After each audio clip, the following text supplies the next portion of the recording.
We're going to Florida, and we're going to bring you back a victory to Jackson.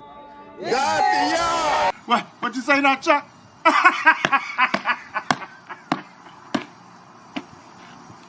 Man, you a plumb fool, man. Get it. Get it. Plum fool. Chuck, you a plum fool. Chuck a plum fool. That's all it is. Chuck, all them Chucks in Jackson, they plum fools. He's a good man, though, I'm sure. Hey, welcome to another live episode of the O&G StrikeZone. I'm Brian Fulford. That's Kelvin Rozier, soon to be joined by Marcus Green. And we are just three brothers on the mic, three rattlers on the mic. And it's good to be back on live with you. How you doing tonight, Kelvin? Man, I'm doing good, man. As I was mentioning off air, man, I love these kind of shows when you got student athletes and parents, man. This, to just get their perspective on things and put a little shine on them, man. I love it. That's what I live for. I'm all about the student athlete experience anyway. So absolutely, I'm geek for this show. There you go. Go ahead and cross that off if you had that on your bingo card, student athlete experience. That's one of the things we're gonna have to come up with, a bingo card. So that way, these little catchphrases and little things, when they hit, you can just go ahead and yell out bingo or take a shot. Every time you hear self-inflicted, that's what we got. Every time you hear someone say self-inflicted, take a shot, and we just keep it going. So yeah, man, it's good to be back on with you folks. We got a great show lined up for you tonight. A full lineup, full stacked house of guests coming up at the bottom of hour one. We're going to talk to a repeat appearance from the mother of QB1. Mrs. Erica Moussa is going to come back and join the show. It's a bye week, so we can get a chance to kind of hear her perspective, and hear, and get a chance to kind of talk with her and just kind of, maybe get the inside scoop on some things that we normally don't get or we won't get because, of course, QB1's got to be tight-lipped. He's got to give the company line, and not gonna say too much. Don't want to get the crowd. Don't want to get the media. No bulletin board material, stuff like that. But we can talk to mom and we can get the real scoop. So it'll be good conversation with her. And then we got a pair of guys that we've been waiting to have on the show and talk with. First up at the top of hour two, Kardell Thomas. Hey, look, talk about a homecoming. Kardell got a chance to go back home, and it was probably everything he imagined it would be as FAMU came out victorious back in his hometown of Baton Rouge, Louisiana. Hey, as a matter of fact, he went to Southern Lab, so. Well, hey, so we get a chance to talk to him about all that. And then at the bottom of hour two, number 25, Lelan Wilhoite.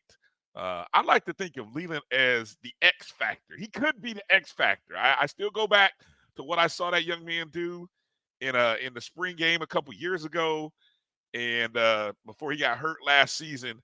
And so he's part of the Tote gang and that running back core, which is loaded. So we're gonna get to find out from him, how are they managing? Because I think a lot of people have expectations of the running game, and it's not that we don't have talented running backs. We got very talented running backs, a talented offensive line.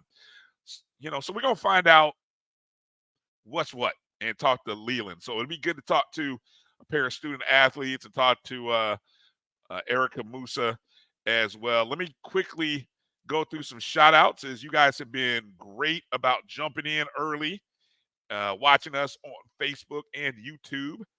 make sure to hit that thumbs up button and hit the like button wherever you're watching us. First in the building, Tremaine Ellis, first one in via YouTube. How you doing, Tremaine? Good to see you. Kenneth Rozier jumping in right afterwards. What up, cuz? Yep. Oh, look at here. Melissa Wilson coming in. Nice and hot. Happy All right. homecoming. Happy homecoming. It's the high homecoming. It's homecoming for the high. All right. That's what's up. Good stuff. Jimmy Mack coming in. It's a bye week What's for up, the J Mac? What do you say here? What's up, Kenneth Rozier? Bye versus FAMU is going into the last half, the second quarter. All right. Bull coming in. Bull. What's up, Bull? Yeah. I'm just gonna put that. I'm just gonna leave that there. No comment. No comment. I'm gonna put it out. Hey, you sipping? I'ma sip. Yeah, we just gonna sip. Yeah, just let that stay out there for a second. Mary 305. Good to see you. Jimmy Mack said he's hanging out with Sam. Uh-oh, trouble. Watch out. Did say.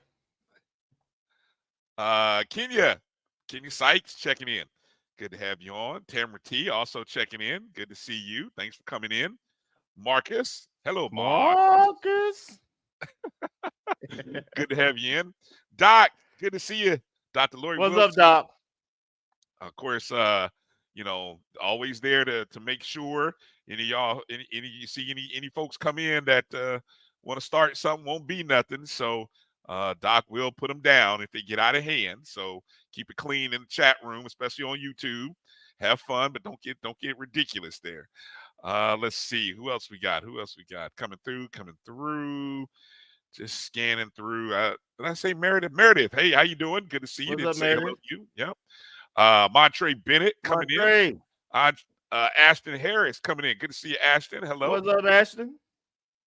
Mr. Campbell coming in. Yeah. What's up, Iwee? The 5 stages of grief.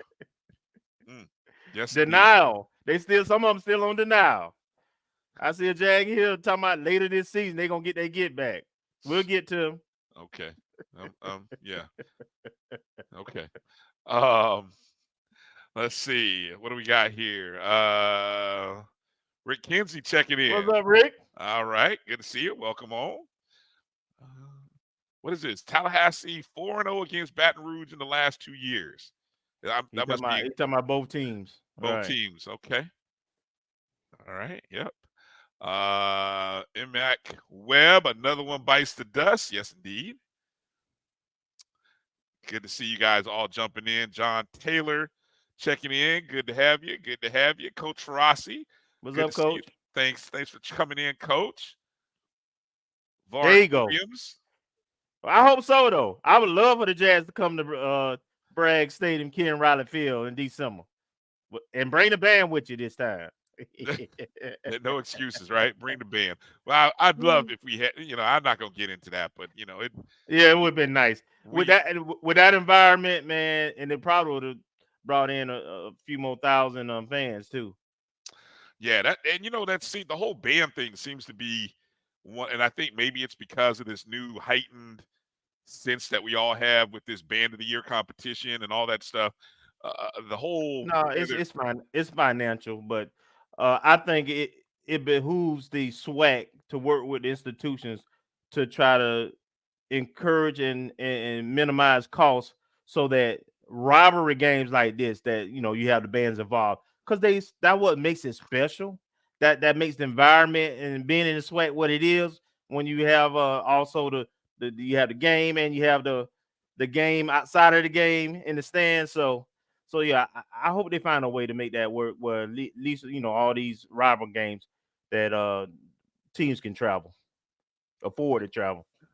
Right. Let's see. Chuck Hunt checking in from Monroe, Louisiana. Yeah. What's up, Chuck? Good to see you. Thanks for coming in. I'm waiting for Chuck to say he's checking in from Seattle, Washington, or somewhere else. You don't travel, Chuck? Chuck knows where. Chuck like I gotta be near the computer. Gotta be where I'm at. Be where I be. The voice of the Rattlers checking in. What's up, Melvin? Hey, good to have you on. We gotta make an appointment to get Melvin in here. Absolutely. To give us. I know sometimes he's busy with other obligations with the university. So we got to find a way to coordinate that one of these days, Mr. Beal. We got to get you in here and we can talk and get your perspective. We always like to hear from the people who are covering FAMU 24/7, 365, and that definitely is you. 80 Drew checking in. What's up, Drew? G Boom checking in. Now, G Boom, one of the of course, looking forward to that PV matchup. Yes, sir. Homecoming, baby. Come on, get some. Now G Boom will be on the field as a photographer. He will be on the field. All I'm gonna tell you is keep your eye out for the distraction committee there, G Boom. Now, don't you go get distracted. Man, go and get your. Hey, you might as well go and get your little, your little homecoming on. Get a distraction on, man. All right, joining the show right now is our guy Marcus Green checking in. Marcus, good to see you, brother. How you doing tonight? Doing good. A little late, but that's all right. You working for the Lord. Amen. We can't be, we on right. we on God's time. Hey, you bringing on Christianity to the show. To us heathens. Yeah. Well, hey, look, you working on God's time, so it's almost let one slip on Saturday. Oh boy, yeah, beautiful. Hey, all right, so let's get into this. Rattlers with a big win in the Bayou, 26-19 victory over Southern. Rattlers improved to 5-1 overall, 4-0 in the conference. Another road win, another SWAC win.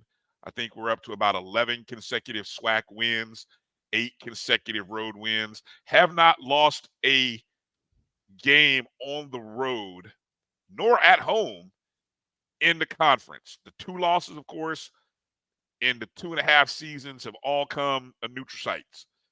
Outstanding debut in the conference. I mean, it's pretty doggone impressive.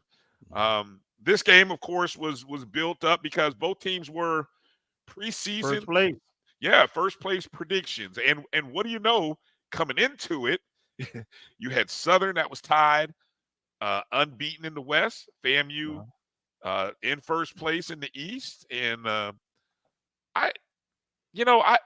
game, though, as tough a game as it was, and my favorite phrase, winning is hard. Yep. It is hard. But and I'm thankful for a 7-point win. FAMU covered 4.5, so we covered expectation. But it didn't feel like the heavyweight match of, say, what was it when Southern came to FAM? That was 2019, I think it was, a couple years ago, or even maybe the last 21. couple seasons. Well, whichever one it was. Yeah.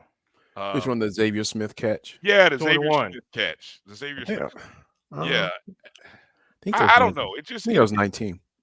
Yes, I think he caught it from Stanley. Yeah, it just the feel of the game, the feel and the flow of the game was just different.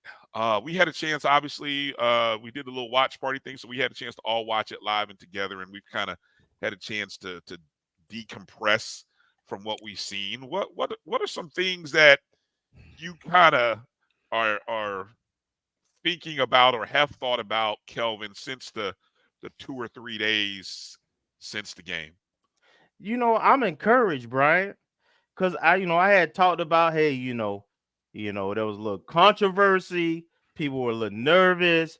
I was interested. I knew that, Southern has a top-ranked defense. They have a good environment there. So I knew it would be a challenge. And they scored first. And, there was some adversity during the game. And I like how the team responded to it, frankly. I needed to know that. I needed to see that. We went into the fourth quarter behind, and we scored the last 10 points. Our offense did what it needed to do on the drive, on the drives in the fourth quarter. Our defense did what they needed to do on the drives in the fourth quarter. And then, our special teams, which was my prediction, was a key factor in us winning that game. So, it still wasn't a clean game, and that's what I'm looking for. Not a perfect game. It's a difference. I think Rattler Nation, we get excited because we know the potential of this team. So we just want to see them play a clean game. We had drops. We still missed a couple of touchdown opportunities to Jennings. So you're gonna give up plays here and then. Southern has players. So, but overall I left that game encouraged where we was, because also with the play calling, I felt like we were playing to the strengths of what our offense can execute at high level. The short West Coast style passing game that became kind of our running game, and it was effective. Man, used the tight end a lot, masterfully actually. 11 different receivers.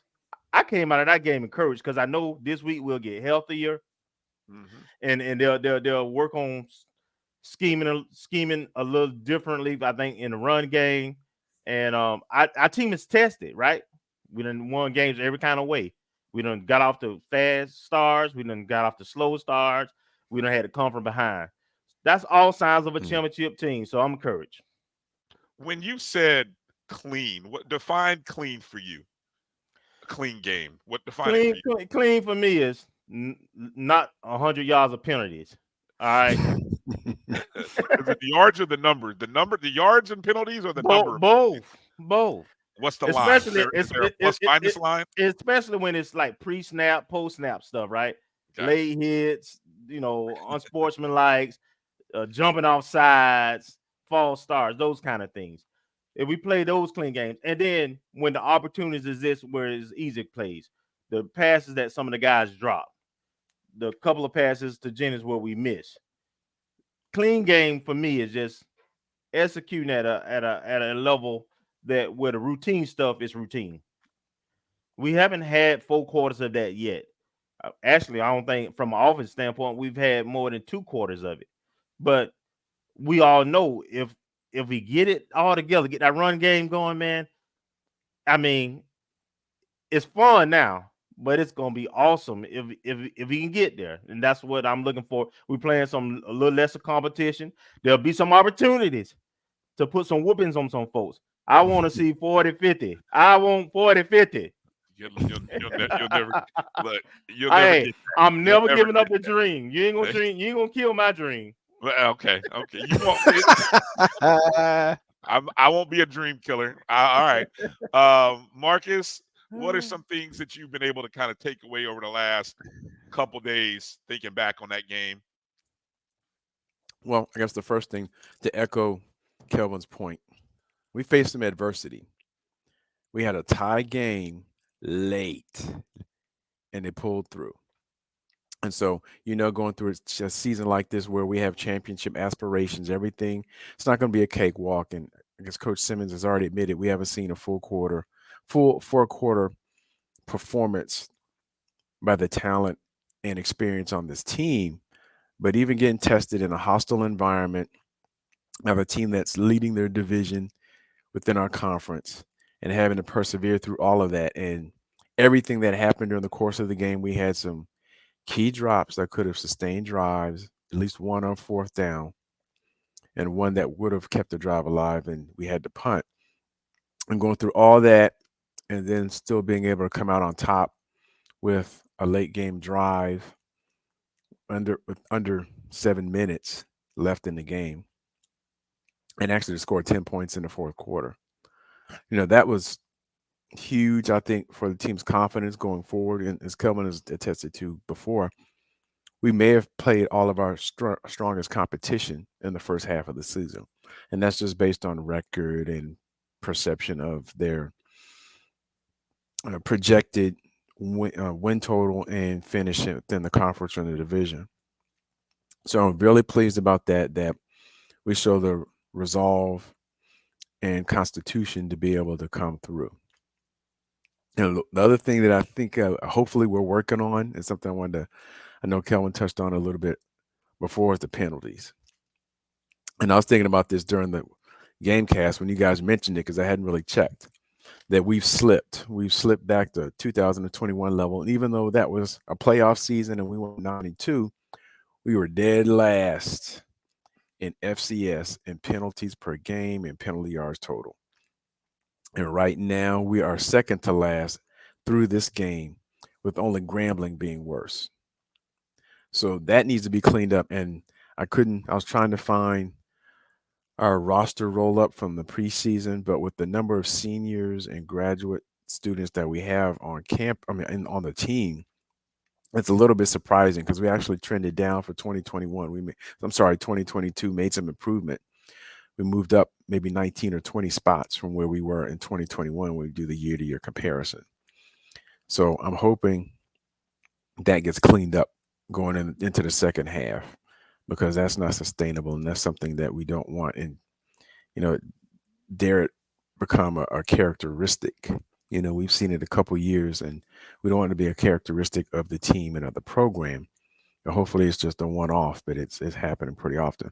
But I was also buoyed by the performance of folks stepping up on Saturday, persevering through the change of quarters in the fourth quarter, and just having a couple calls that seemed a little shaky. I'm still not 100% convinced, based on the camera angle, that Southern actually scored their last TD. I But see a lot of people are saying that. A lot of people. it just didn't look like they broke the plane, but they didn't have a good enough angle.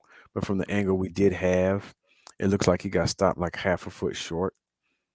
But which again, it amazes And that was me. a fourth down too. If yes, you're going to have instant replay and you're going to use instant replay, you must, it must be mandated that one of those doggone cameras, or actually two of them, need to be set up where?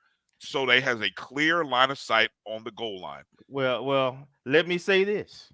When we were in the MEAC sent, I think we had to pay for them still, but the MEAC sent end zone cameras, and it was required in the MEAC for you to have those end zone cameras on the line. That was back in 2000, 17, 18. Oh wow, okay. Yeah, you got to have those. I mean, I watch other, it's not, for the longest, it's one of those things that just baffles the mind that you have a game and you're going to go to replay and you have no clear shot across the goal line. All the other stuff is conjecture. It's subjective. Okay, did he get? You could pull out the distance markers, but half the time you don't see those come out. A lot of times the referees are eyeing them up, but when he gets to the goal line, you got to have something to be. If you're going to use replay, if you're not going to use replay, then don't have them. But if you're going to use the cameras and replays, you got to have them. You got to have them. I'm encouraged. Look, I just looked at a couple of numbers. Now, if I told you that the time of possession was 34 minutes and 54 seconds to 25:06, you would say, wow, that's nearly a 10-minute difference. That team who had 34 minutes, they must have ran the hell out of the ball. They must have chewed up the clock. And no, that's not us. We didn't do that. And a large part of that is because defensively, we held Southern to 2 of 11 on third down and 0 for 2 on fourth down. And this is why, if you look at those 3 plays, Southern had 3 or 4 good plays.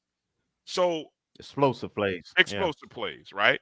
And I'll even challenge a couple of those where our defensive players were there in the backfield. They just either ran into each other or missed the tackle. So there was maybe one play that I saw Southern actually run the offensive line, open up a nice hole, and the back was gone. There was maybe 1 or 2 of those. But for the most part, this defense was a wall. And that's the thing that is so encouraging about what we're seeing out there. And we thought this team and this defense was going to be better than what was it? 2021. 2021. I'm there. I'm there. They're proving it week in and week out that they are on the par. And I don't know statistically. Next week would be a good time to kind of show the comparisons as we're kind of in that bye week thing to kind of look at where that team was after 6 games, where this team is after 6 games. Mhm. But I think this team is right there on par. Yeah, currently we're number 5 in total defense in FCS. Yeah. I mean, I think With 271 yards, 271.2 yards per game. And that's including the game against South Florida. USF. Right. And then Kelvin, you talked about it as well. The passing game, the play calling right off the bat. First play was a quick three-step drop, hit a guy on a slant route. Boom. That's how I knew this game was going to be like, okay, QB1's ready. He's there. The play calling's right. And hey, look, Kelvin and I hit on some bold predictions. Kelvin, I don't have the video, but I posted it online. Yeah. What was your bold prediction again? I said that the difference in the game was going to be special teams, and there was going to be a special team score, which was the 2-point conversion. Plus, if you add the 2 points where we blocked, that's 4-point difference. And then the muff punt that SU had turned into a touchdown for us also. Yep. So special teams was the difference. Yep. And of course, your boy, what did I go with? I was so specific. 300 over 320 plus yards. Over 320 and even what was funny about that? What was funny is you were like, "Wow, that's bold." I said, "That's the name of the segment, baby. Bold predictions." Look at it. I'm gonna go find the video. You know I got to play the video clip. 325, 31 of 54, 2 touchdowns, 1 INT. But I mean, more importantly, that was one of the top passing performances in all of Black College football. Thanks to I saw on the Black College Sports page that does a listing of everybody, most completions, most attempts. And I know a lot of us are like, oh, that's too much passing. That's too much. Man, look, this is what I said on Sunday. We are who we are. Mm-hmm. I am done trying to force a square, what is it? A circle peg in a square hole. Coach, or well, maybe it's the other way around. Peg in a whatever. You know we got you. Hey, Coach, shape. Shotgun is going to shotgun. That's what he's going to do. So ride or die. We just got to deal with it. If anything, the pass is going to set up the run, and that's what Coach is going to do.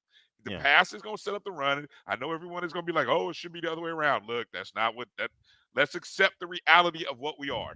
Everybody just accept the reality. And the reality is Coach Simmons as a quarterback, he has a passing game and a system. He's got receivers. How many receivers did we throw to today?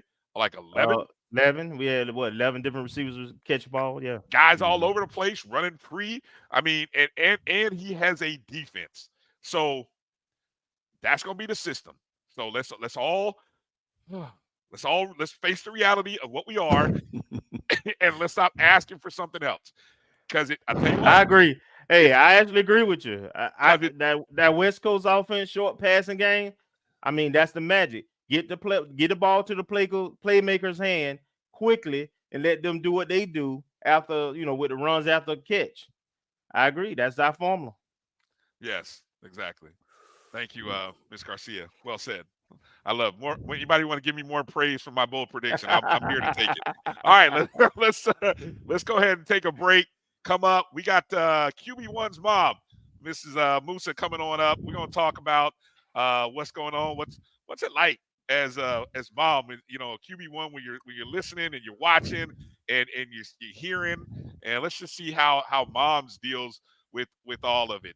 So we're going to find out from her coming up. And then don't forget, hour 2, we got our 2 Rattlers coming in. We got Big Kardell Thomas coming in at the top of hour 2, followed by Lelan Wilhoite.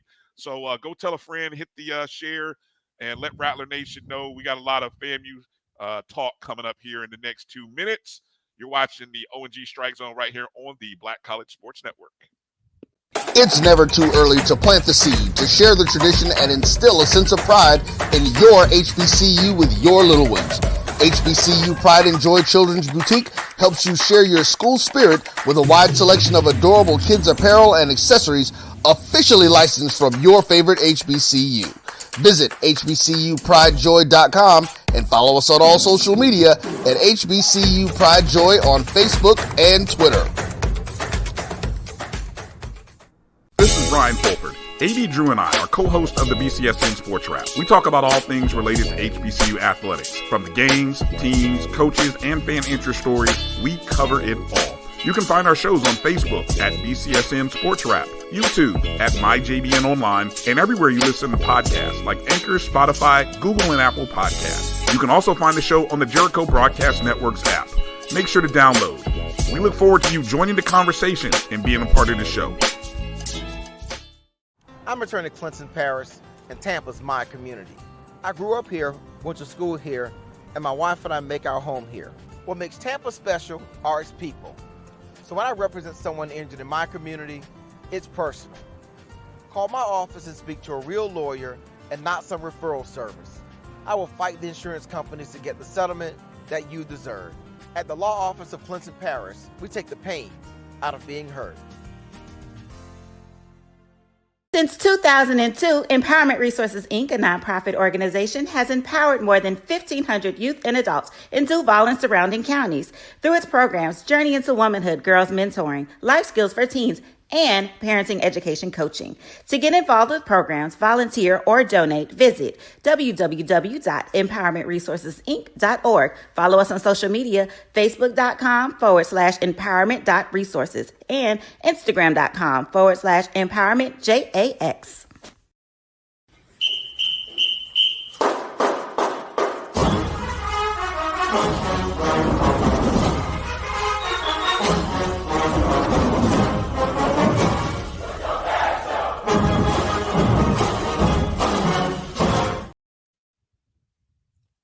All right, welcome back to the O&G StrikeZone. Brian, Kelvin, Marcus.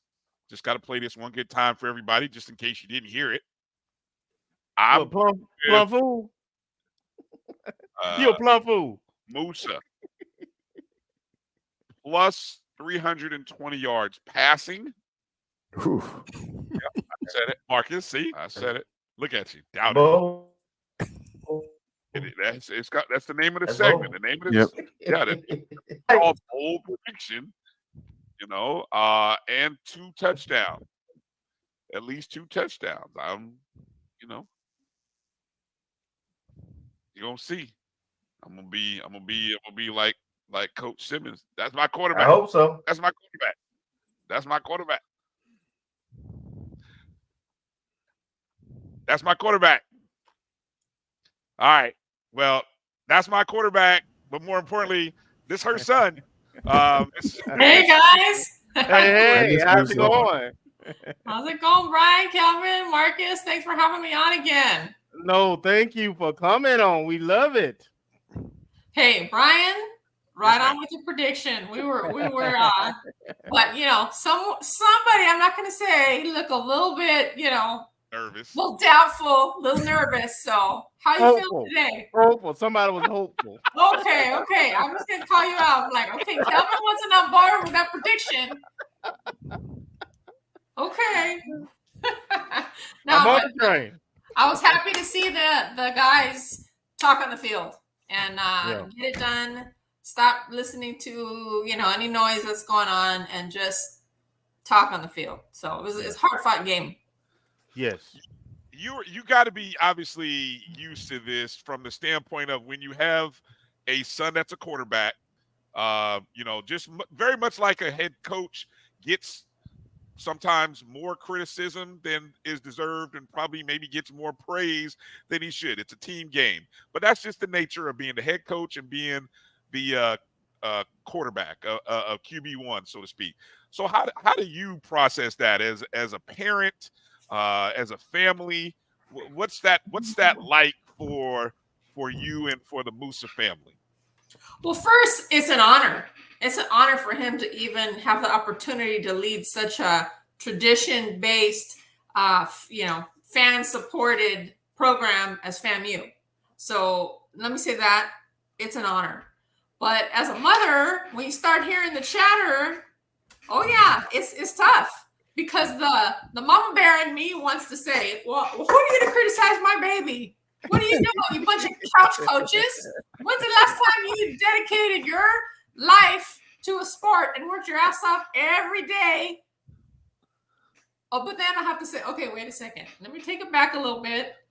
I'm a sports mom, and I know with him being in that position, you know, he's a quarterback. My daughter's a pitcher. There's a highly stressful positions, and it's all the glory or all the blame.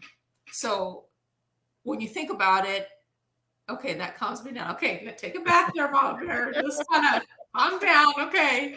So, but it's tough. But pressure is a privilege. And if he wasn't doing anything, then there'd be nothing to talk about. So we're thankful that he's in the position to take the criticism. But you know, with the kind of player that he is, he blocks out all the noise. He listens to his coaches, he listens to his teammates, he listens to his family. Everything else is blocked. So you know that whatever chatter's going on, he's not participating in it, he's not reading it, and it doesn't affect him. So I love that phrase. Pressure is a privilege. I gotta use that with my when I get basketball season a few weeks away. So I start my season. I'm gonna have to put that one somewhere in the room, and really use that. And so Kelvin or Marcus, before we go to you, let me ask a question. It brings up the mental, you know, a lot's being made these days of mental health for student athletes. And you mentioned your daughter's a pitcher. What kind of things do you do for them, or what kind of things, where do they find their peace? Where do they find their comfort as, you know, a pitcher or as a quarterback of a team? Where do they find that that peace and calm when it's needed? Well, number one, knowing that your family loves you and supports you no matter what. You know, it's not based off of how you perform on the field or how you do.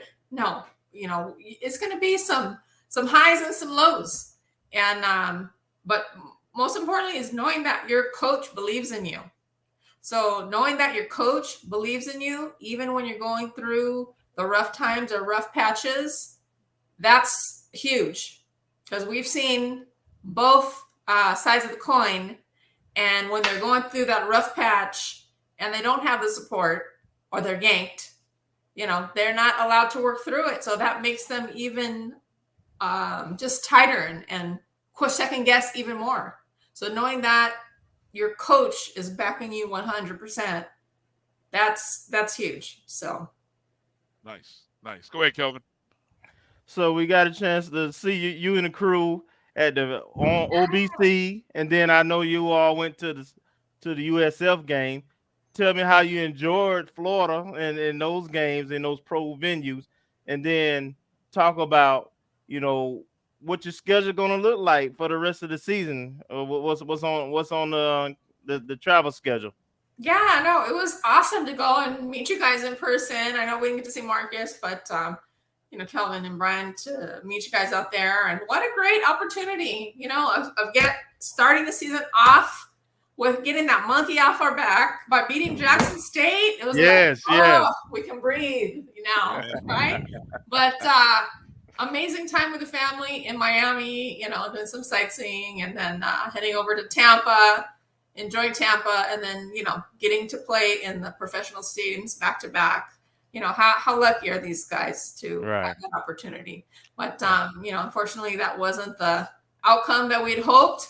But we put up a damn good fight again there. Yes. Mm-hmm. And who knew that we would outscore Alabama the following week? So that's right. Yes, we were, you know, sad with our loss, but we put up quite the fight if we could outscore Alabama. So it's like, we're doing something right? Yep.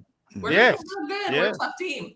And so for this season, I'll actually be out in Houston for Texas Southern with some family. And then we'll be out for homecoming, and then we'll be out again for senior night. And then for Go ahead and say it. Speaking into Yes, existence. say it. Yep. Say it. And then we are going to Atlanta for the Celebration Bowl. Yeah. Amen. Yes, yes. We'll see you there. That's in the plan. That's in the plan. So. All right. Speaking it into Love it. existence. Amen. Love it. Marcus, Yes. go ahead. Yes, Ms. Moussa, I wanted to ask, I guess for the family, but also for Jeremy, with the changes that have happened over the last couple of years in college football and specifically with say NIL and the transfer portal, how have you guys managed through? Because he actually started his collegiate career before there was the advent of NIL. So how do you manage someone who has such a high profile position to be able to navigate through those type things, anyone approaching you in that regard, or opportunities that come and having the discernment to know what looks good or what feels good versus something that may or may not be as good as it looks? You know, he's had some things, but I don't even really get into that, you know, with him. He's had some opportunities that, you know, he may take up or not, but between, you know, him and his girlfriend, Kyla, they're the ones that kind of handle all that business. So, but you also mentioned transfer portal as well. You know, that's really changed the nature of the game. And you see over the last couple years how, you know, the first time he was first started at Hawaii.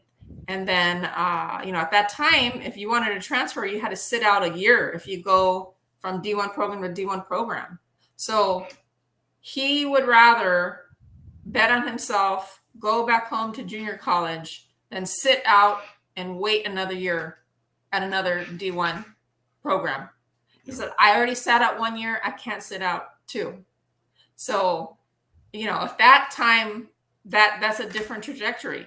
So that wasn't even an option. So, you know, it's totally changed the landscape of college football, and it's only growing every year. I forget what the numbers were this past season, how many thousands of kids that were seeking a new home. And, you know, it's tough. It's tough. You know, you see Jeremy's road, how, you know, this is his 5th year is when he finally got the opportunity. So it's a long road. So, but yeah, the whole landscape has changed. Okay. I think we might have lost a couple of viewers when you mentioned Jeremy has a girlfriend, so we have to we have to pull him back in. But thank you for answering the question. Yeah, no, thank you. And I love those jerseys that you guys had on. I think Kyla had you. I think you had mentioned Kyla had done a good job of putting that together. And I tell you, there's opportunity there, Kyla. If you're watching, you and Jeremy figure out a way how to replicate those. FAMU Rattler Nation, they'll eat that stuff up, man. Mm-hmm. Let me ask. I was going to ask about, and I had it on the tip of my tongue.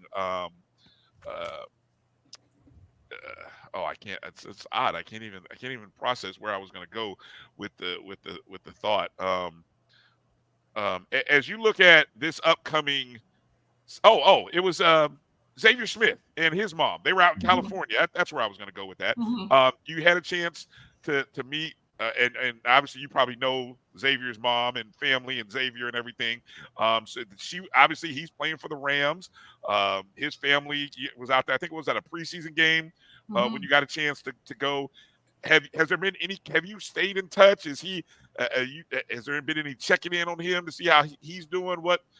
Just kind of maybe give us an update, or either from that time and since any communication with Xavier out there living in California. Yeah, he's doing great. You know, my husband and I, we decided to go to training camp day. It's they had training camp in Irvine, California, which is maybe half an hour from our house. So I want to go see Zay. So we went and actually got to see in action, you know, Coach KJ Black and then Zay after. But it's such a crazy event. There's so many people. You know, we kind of stayed after and kind of watched some of the kids I shouldn't say kids, some of the players, you know, getting some extra reps, and there's Zay out there. So we're like, Zay, we came just to see you, man. So he was real happy. But no, I just told him at that time, you know, was your mom able to come yet or anything? And she's not yet, but she was going to go to some preseason games. I said, hey, if, you know, you ever need anything out here in LA, just, you know, get in touch and, you know, I'll help you out. So he reached out, you know, and, you know, let me know his mom was coming out. So got to see him and his mom a couple times and spent some time and, you know, support, go to the game. So good stuff. We're just so excited to see him get his opportunity and, you know, get his foot in the door. And his number, I bet it's called sometime this season. So we're real excited to see him shine and flourish. But it was great to catch up with him and his mom. I was going to ask in terms of Jeremy, and you know, obviously we got to finish out this season, but this is his last year eligibility of playing, and the future is there. I mean, and maybe, I don't know if these conversations have happened in terms of you and him, or if I know obviously his focus is probably on this season, the here and now, but professionally playing quarterback, you know, at the next level somewhere is probably something that he wants to do, correct? Almost definitely. That's always been the plan. And, you know, we're just hoping for the opportunity for him. It's something that he's dreamed about since he's a little kid. And, you know, just the experience that he's gotten, the exposure that he's gotten with some of the, you know, the UNC game, the USF game, you know, all the ESPN televised that are, you know, nationally distributed. He's gotten, you know, a lot of looks. And, you know, like Coach Willie said, there's, you know, scouts coming through all the time. And, you know, so that makes us real hopeful. We don't feel like we're, you know, it's a shot in the dark. It's a almost tangible possibility for him. And we have every confidence in him and the team that they'll allow him to, that will be the next chapter. So yeah, he's all in. He wants to see how far he can take it. And we can't wait to watch him see him do it. Right. Go ahead, Kelvin. Marcus, any final questions you guys want to get in there? I want to give mom the opportunity to brag on both her children. Jeremy actually is leading the SWAC in most of the passing categories. We're 5-1. We see at the top of the East. We're nationally ranked number 16 in the nation. So, in spite of some chatter, this has been thus far a very successful year. Just give me your impression, your take, and then to talk about what's going on with your daughter and how she's doing. Yeah. I mean, again, you know, chatter, people are going to talk. If you're not doing anything, there's nothing to talk about. So, you know, again, we're just real thankful for him to have the opportunity. But yeah, when you look at it and you kind of dissect it, take a step back, and it's like, okay, the numbers they're not lying. They're doing something right. All right. And individually, okay, he's doing okay. So relax, we're good. Have faith, right? Turn the negativity into prayers, and encouragement. You put good karma in the world, right? That's right. Well, we're on the path. It may not be perfect, but who's perfect, right? You look at the Super Bowl defending quarterback, Patrick Mahomes. I watched him throw 2 interceptions to the Jets last week, right? And arguably one of the other best, Josh Allen, he threw 3 picks to the Jets the first game. So he sure did. You gonna get rid of them? No, you let them work it out. So yes, I knew you would deliver. Yes, I'm not shy. See, what's funny is when I say that, I get hate mail. You know, I get all kinds of stuff on Twitter. You say it sounds so much better, but I say it, and it's like. But anyway, go ahead. I'm not trying to be, you know, off-putting or, you know, upset or, you know, be rude. But criticism is good. But some of the stuff kind of crosses the line and it's too much, right? When I got people saying, okay, you know, slap Moussa, or what he got some Casamigos in his water bottle. I mean, come on, man. That's somebody's baby, right? Right. I mean, you can talk stuff. Everyone's gonna talk.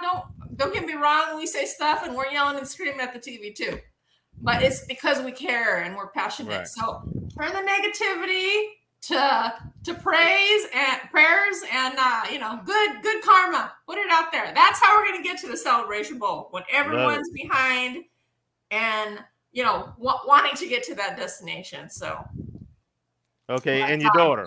We're doing good. We're happy to see him being successful and doing well.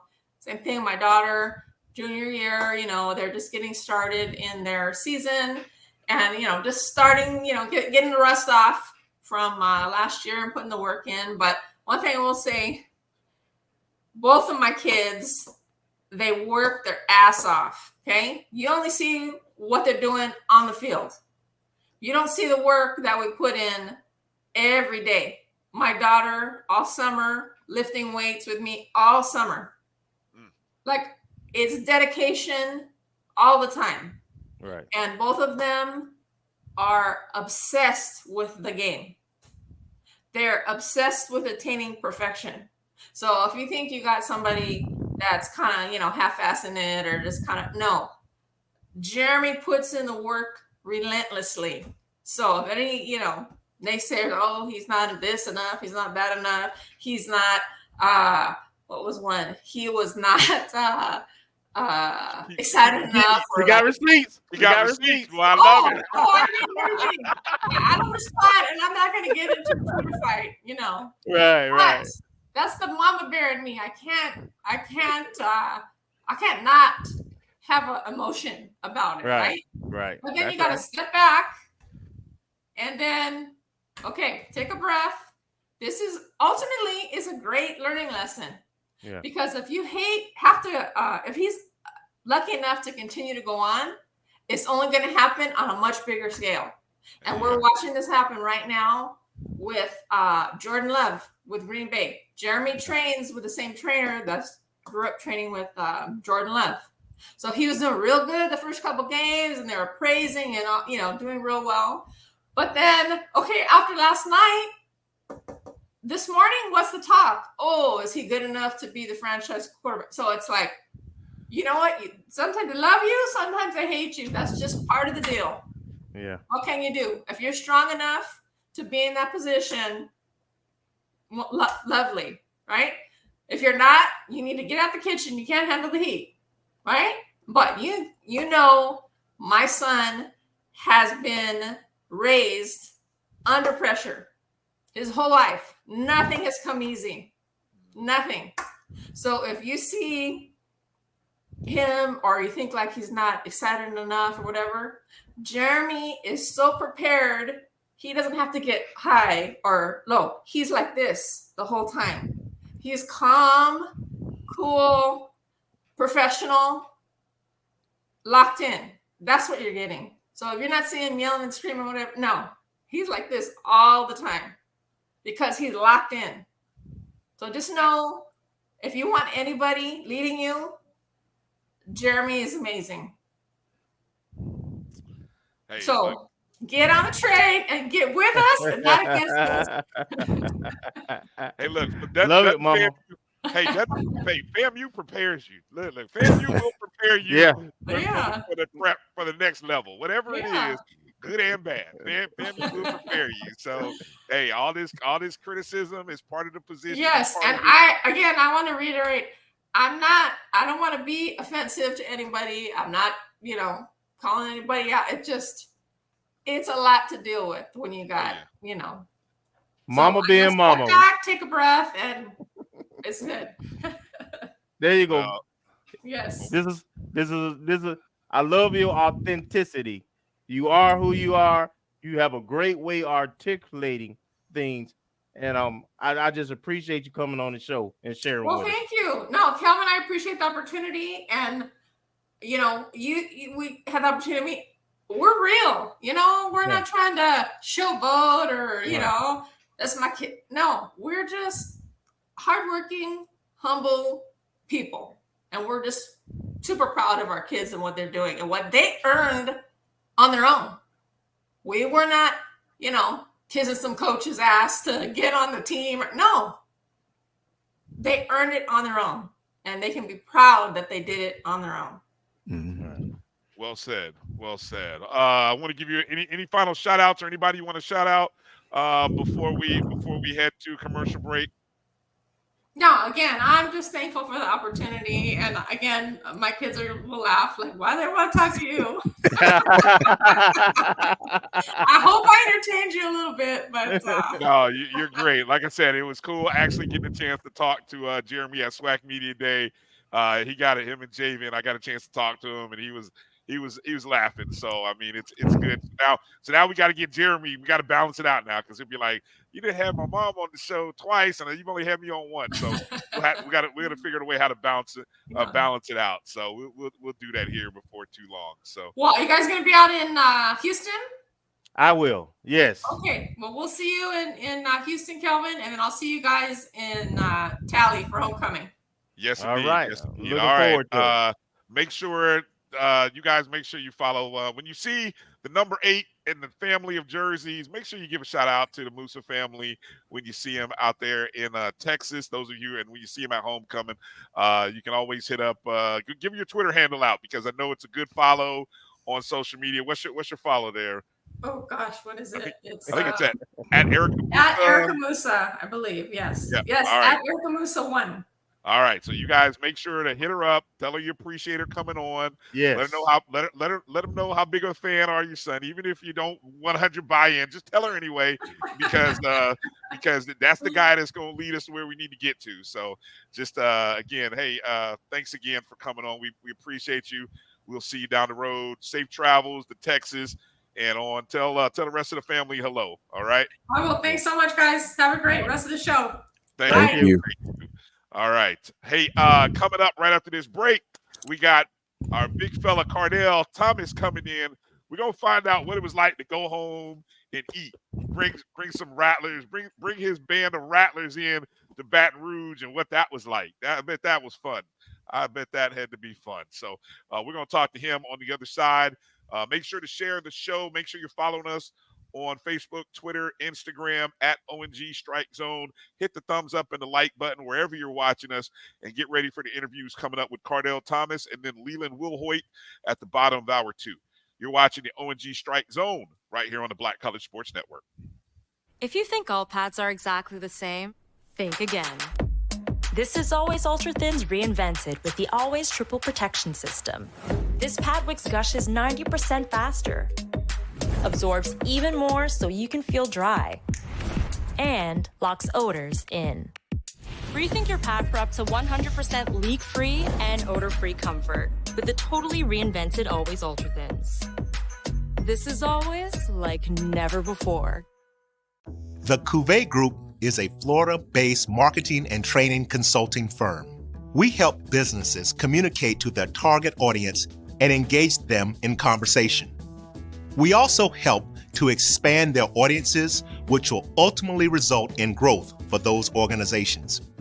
In addition to being a certified constant contact specialist, my colleagues and I are also certified in John Maxwell Leadership Principles. We use these proven principles to conduct workshops, training, and private coaching sessions for individuals and companies looking to take things to the next level.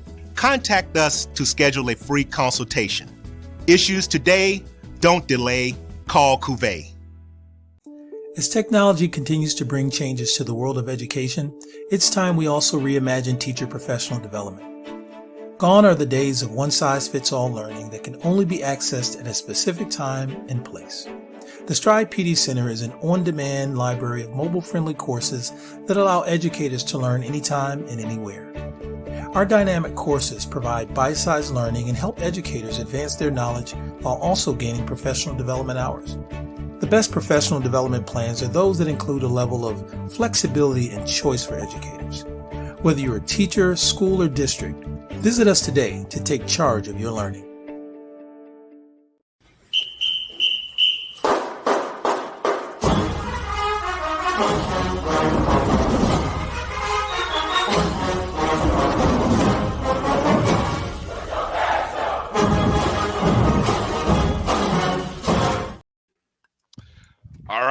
Welcome back to the O&G StrikeZone. Brian, Kelvin, Marcus. It's a pleasure to be joined by one Kardell Thomas, number 58, redshirt senior from Baton Rouge, Louisiana. First year here at FAMU. Kardell, thanks for joining us on the show. How you doing tonight? Take you off mute. You're on mute. Let's see if we can get you off mute. Y'all can hear me? Yes, sir. Yep, we got you. I'm All doing right. good. How y'all doing tonight? Hey, we doing well, man. Thanks for joining us tonight. Oh, no problem. Thanks for having me. Yes, sir. All right. So look, Baton Rouge. You get a chance to go home. You're coming with your boys, your team back to you. Just talk about that. Just all the stuff going into the week, the game, and the after. Because I know it had to be a lot. Well, like, you know what, for me, even making the move from FAM, over Southern, I heard flack from jump. So coming back home, the first, I think it was Monday, I get a text like from, Baton Rouge real close. So most of the coaches, I played with them in high school. They was older than me, but we was on the same team. And some of them just grew up together and they went to Southern Lab. So they text me, since you chose that flag, stay on that side. So, so when I got that text Monday, it kind of like put me in that mode, like, okay, like I see how they coming. So get to the game, man, it's automatic, love from jump, just from everybody, my community, but it's football. So I ain't really biting the cheese too much, but like during the game, Ivan said, you got TJ Lee, my brother, he at center, and he gonna always start it off. He gonna start the trash talking. So once he started trash talking, all my partners looking at me like, bruh, I'm like what y'all want me to do? So before you know it, me and my partners who I grew up with playing with, we going back and forth, and then it just made the game interesting. And then that fourth quarter standoff really what like made us like, like, okay, like we here. And that's when I realized like I'm at home. Like, cause that was my first time playing in, Southern Stadium and then not being in high school. Cause that was our game for in high school. So being there in that environment, actually get experience in the jukebox and just experience us versus them, like it was crazy. It was unmatched. It was like anything I ever been in. And like I said, that fourth quarter light show, they turned the lights and did all that. That kind of made me like, okay, we need to go on and close this game. So going out there that drive and putting them away, it was just crazy. We hit the gritty. We in Louisiana, so we just had fun with it. And then after the game, it was all love, and it was just, something like I'm gonna remember for the rest of my life, honestly. Well, we're certainly glad that you got a win.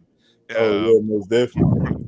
Take us through that moment at the end of the third quarter, because we saw it when we were watching it. We were like, what in the world is going on?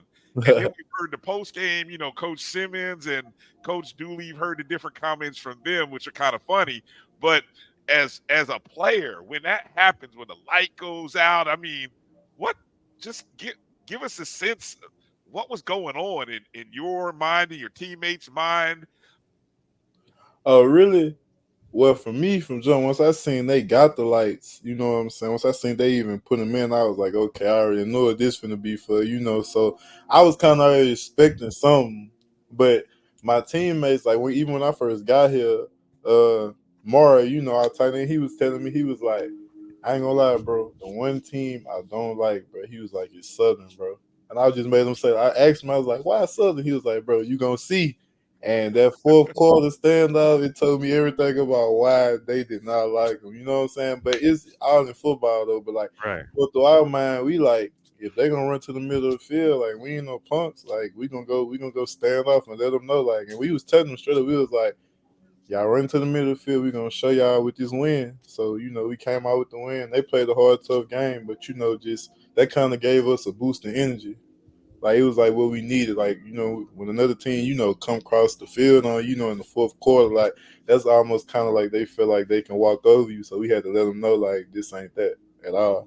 I tell you what, see, y'all, I don't know, Kardell, I don't know if the guys told you about this, but y'all remember when Gremlin did that at home a couple years ago?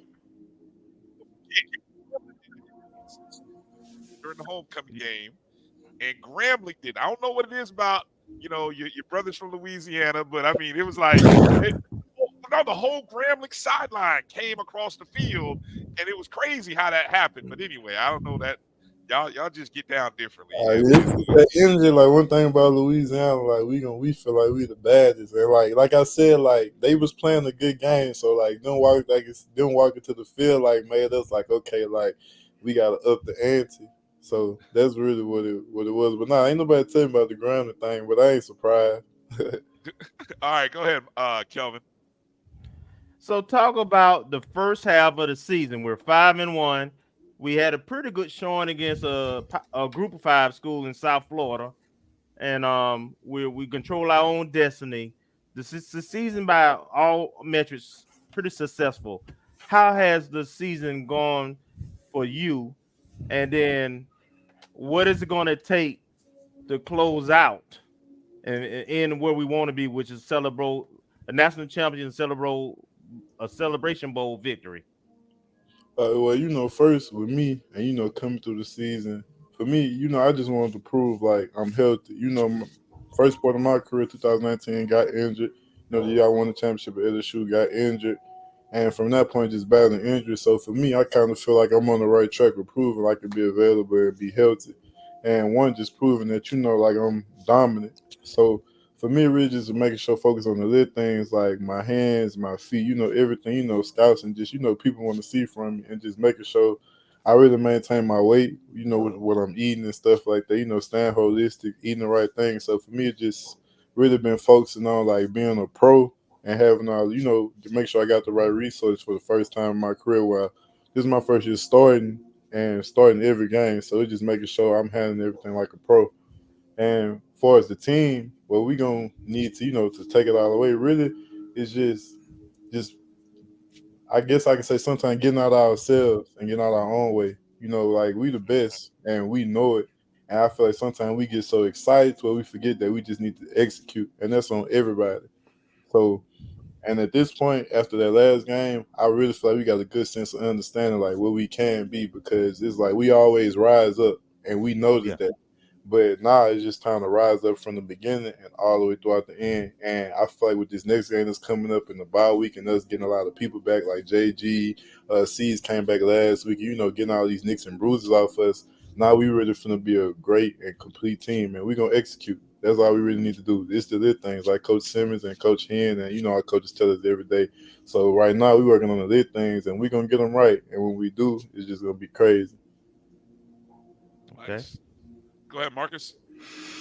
Thank you for joining us this evening. I guess I want to ask you about your journey, going from LSU and then coming to FAMU, and how the transition, how it came about, but also what pluses and minuses you may happen to see with the transition, and how has it been coming to FAMU, given that you spend majority of your life in Louisiana, coming to Florida?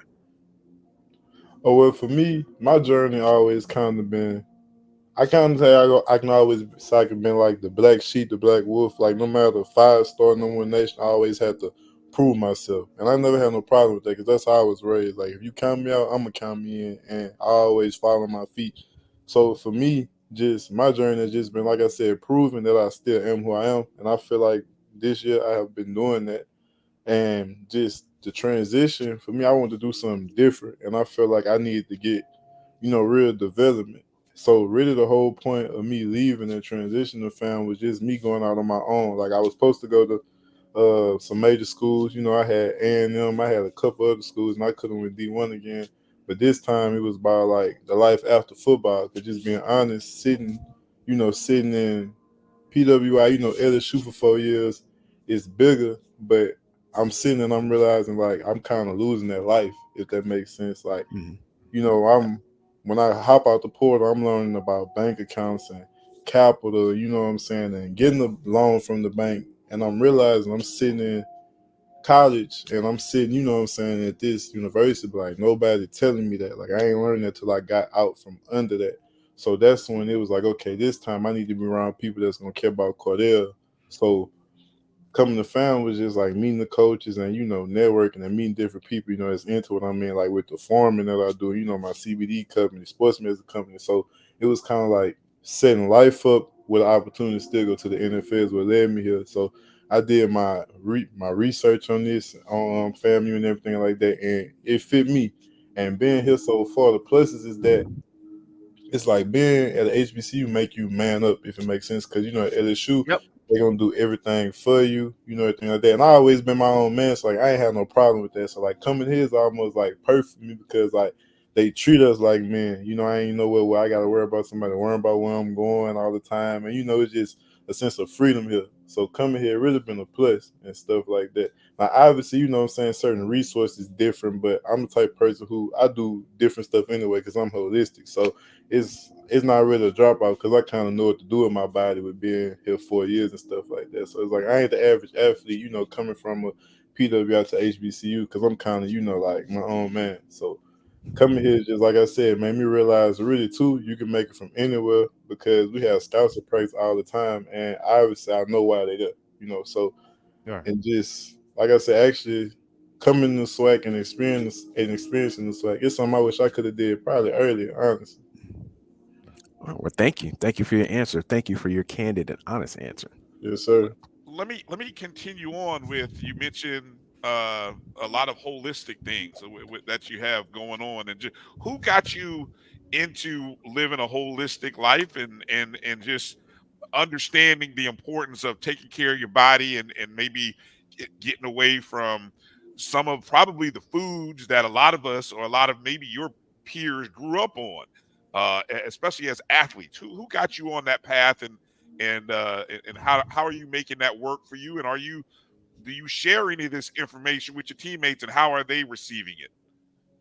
Most definitely. So, first off, just give thanks to to the Most High, y'all, because I'm an Israelite. So studying, Leviticus and the dietary laws in the Bible led me to the holistic health. So studying them laws, were like, you're not supposed to eat pork, you're not supposed to eat unclean foods. And me being from Louisiana and getting deep in my spirituality kind of led me to holistic health. So when I was in the port and stuff like that, just sitting at home, I had a couple of friends, they got a couple of vegan spots. And I just noticed, like, okay, when I cut out the pork, obviously, I started dropping my weight down. I never felt like, my blood pressure was high like it used to. Because, Louisiana down here, we going to season everything. You know what I mean? So, with us seasoning everything and stuff like that, it's just like, okay, I'm like, I need to take a step back. So really cut all that out, started noticing I'm waking up, my body don't feel like it's full of inflammation anymore. So that's just leading me to diving deeper, and then just, following the rabbit hole with it, reading books and different stuff like that, watching Dr. Sebi, different people like that.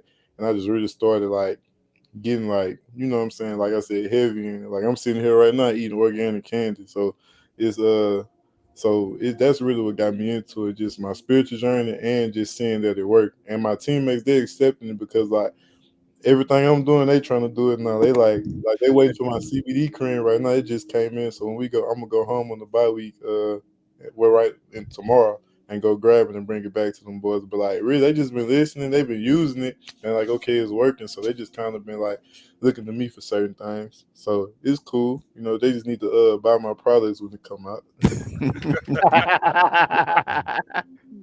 Yeah, you got the business down. Yeah. That's what's up. That's what's up. Go ahead, Kelvin. So I want to ask a couple of fun questions. Who's the biggest trash talker on the team? TJ Lee, hands Okay. down. Hands Okay. down. Okay. All right. He like this. And this is why I love him. He the homeboy who, if you go to the club, you're gonna have to fight. That's why I love him. That's why he my dog. Cause he gonna stand up. It's like you on the offensive line, you could be quiet. If any D lineman talking noise to you, he finna hop in and go crazy. Like he like a real brother. You know what I'm saying? So like, Okay. yeah, that's TJ Lee for sure, and he funny, bro. All right. Who's the biggest eater? Who eat the most? I probably say it's between Chris Williams and KJ McCool. They both in our O-line room. Yeah. Yeah. Okay. All right. And who's the most challenging player you've gone against, either on your own team or someone else's team thus far? This season. This season, I'd probably say South Florida for sure. South Florida, they had some great guys, great speed rushers, with they scheme and stuff like that. And on my team, obviously, Jenna, Ashton, Stan, Dunn, the whole D line. We got the best D line in the nation. So every Yes. day we don't work. We just had a period today. And DK, the Clark Edwards, he got me on the side. He was running inside zone to the right. So them guys always making me better. Okay. All right. Good. I'll leave it right there now. You can go, Marcus. All right. And actually, I was gonna hit him with a double question. That was gonna be my first one. What's it like going against the guys, defense that is at midseason ranked top 5 total defense? And my second question, and it's not really related, but you answer the first one, but the second one, if there was a team, even though our schedule's already set, if there was a team, if you could pick any team for you to play against this year, if you could say, okay, Kardell, pick any team, FCS, FBS, to just replace the team on our schedule, who would that be? Let me think. Was one team. Okay. I'll probably say Alabama because the way they played USF after we played them. Okay. Arizona, yeah. Okay. All right. Yeah, that's 17-3, and then us play. I kind of, what I'm saying. No matter what would have happened, just being honest. Right. Yeah. I just kind of want to see how we'll match up. Okay. All right. Especially right now and going late into the season with us being able to execute more and understanding each other more, most definitely right now. Okay. Obviously, Kardell, one of the things that from the offensive perspective, we are a lot of Rattler Nation. We want to see the ball. We want to see a lot of people want to run the ball. You hear a lot of that talk. Run the ball, run the ball, run the ball. Now, I know there's a difference between run blocking and pass blocking, but what's the vibe like for the offensive line in terms of where we are this year with our running game? And obviously you guys have done a great job pass protecting, but just let people know kind of in the background, if you can, what it's like, maybe your personal preference, run blocking versus pass blocking, and maybe what can we expect in the second half of the season from the running game? Well, with the running game, obviously, it'd be good. Sometimes we have our good plays, we have our bad plays. Obviously, sometimes we go 4 for 5. Sometimes it's it's a total offensive mistake. But as obviously it's getting better. With the runs we had, last game and a couple rushing touchdowns. But with us, open the offense up with more runs to get us, some good yards. We got to play. We got a couple plays.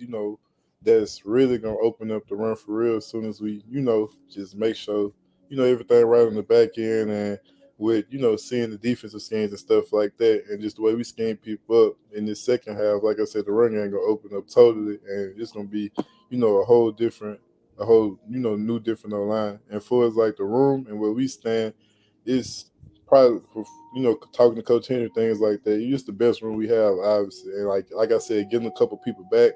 Most definitely going to, make it 10 times better. And then we'll be able, have our full rotation and then just be able, really skyrocket in the run rankings. All right. Which one of the backs, who's the guy that you guys love? I mean, look, I don't know if I'm asking a loaded question here to say which running back do you like blocking for the most, or, who's the fun back? Because there's got to be usually a fun back and there's maybe a more serious back. Who's the back that, when you guys open up the hole and he gets one, like he's showing love to you guys in a major way? Who's that guy? The hype guy. I mean, honestly, really, I really say probably all our backs, and I ain't even just trying to answer like that because like we close. Like you see, like Wu scored, yeah, right there. You know what I'm saying? Yan score, Wu right there, Real score, everybody right there. So like all them boys, they make sure we in check. So if we mess up, they get on us like, come on, I need y'all. And they mess up, it's vice versa, so it's a real love in the room. So I could probably say all of them because all of them play and all of them got the attributes that make us better the same way, we make them better. So they score, we turn up, the whole thing. I told them gritty in the end zone. So like I said, all of them fun and all of them, held me down with it. So that's what I can say to answer that. All right. We want look. Kelvin want to see us score 40 a game.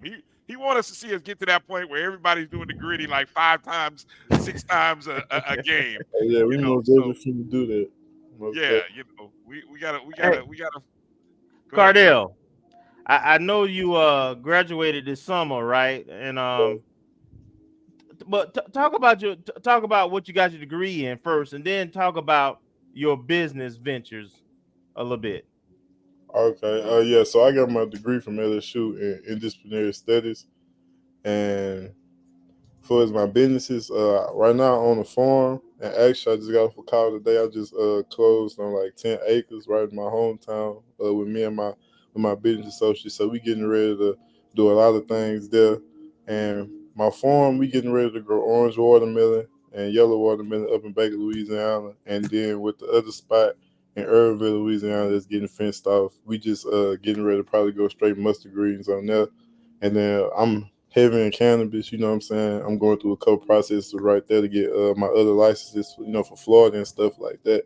So right now I'm into cultivating. I worked at a grow lab this summer. One of the best times of my life. I actually got to understand the science of weed and of cannabis and how it was used, like, treat spinal injuries and just, experiment with different things, like just watching it, take, different joint pains down and just, really studying behind it and not just smoking. And I also have a sports medicine company and where I got a all natural CBD cream that just got put through production. They just came in, and then I'm getting ready to make a formula for organic concussion pills. So wow. Awesome. Okay. Do you have a website, or how would we get your product? Okay, so you can follow the farm on Instagram at Excellent Farms, and growing season getting ready. It's just cooling down in Louisiana, so now we getting ready to grow. And for the website, it's still in some works right now, but I can just drop it to y'all whenever. And yeah, do that. Yeah, and then my cultivating is through my farm, so it's the same thing for its Excellent Farms.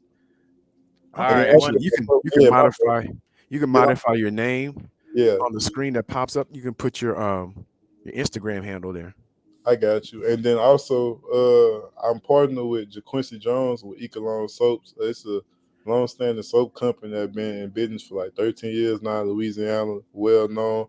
We ended up meeting, and he's the one who actually got me into farming and cultivating and stuff like that. So I'm partnered with him with Ecolone Soaps, and right now we got a Rattler ball coming out that's finna drop. So make sure y'all get that and stuff like that. We're looking to do a lot of things like in the HBCU world with the resources we got. So love it.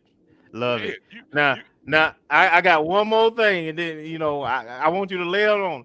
I understand somebody made some mean gumbo, and I want to know, and I want to know if I can get some gumbo for homecoming. Homecoming. So this the plan for homecoming. So I'm gonna let everybody know now. So for homecoming, all the fans on here, y'all, the tent gonna be set up by the main gate, by gate 1. Moms, my whole family, they throwing down, tailgating, they selling plates, doing whatever. Y'all can come by the tent and just get whatever y'all want, because they finna lay it out. So hey, do we need to do a pre-show? Right. Do we need to do a pre-show from? Oh, y'all most definitely can. I can make sure they bring it to y'all. We gotta talk about that. Hey, well, we're gonna talk about it offline. But I believe I got you. Hey, you're gonna be the way with the businesses that you have going, man. You're gonna be offering NIL opportunities to college athletes here pretty soon. I mean, with some of the stuff that you're doing. That's in the works right now. I know everybody, so I got left talk at Ole Miss. We getting ready to talk to. We're not talking. We in works on NIL with him right now.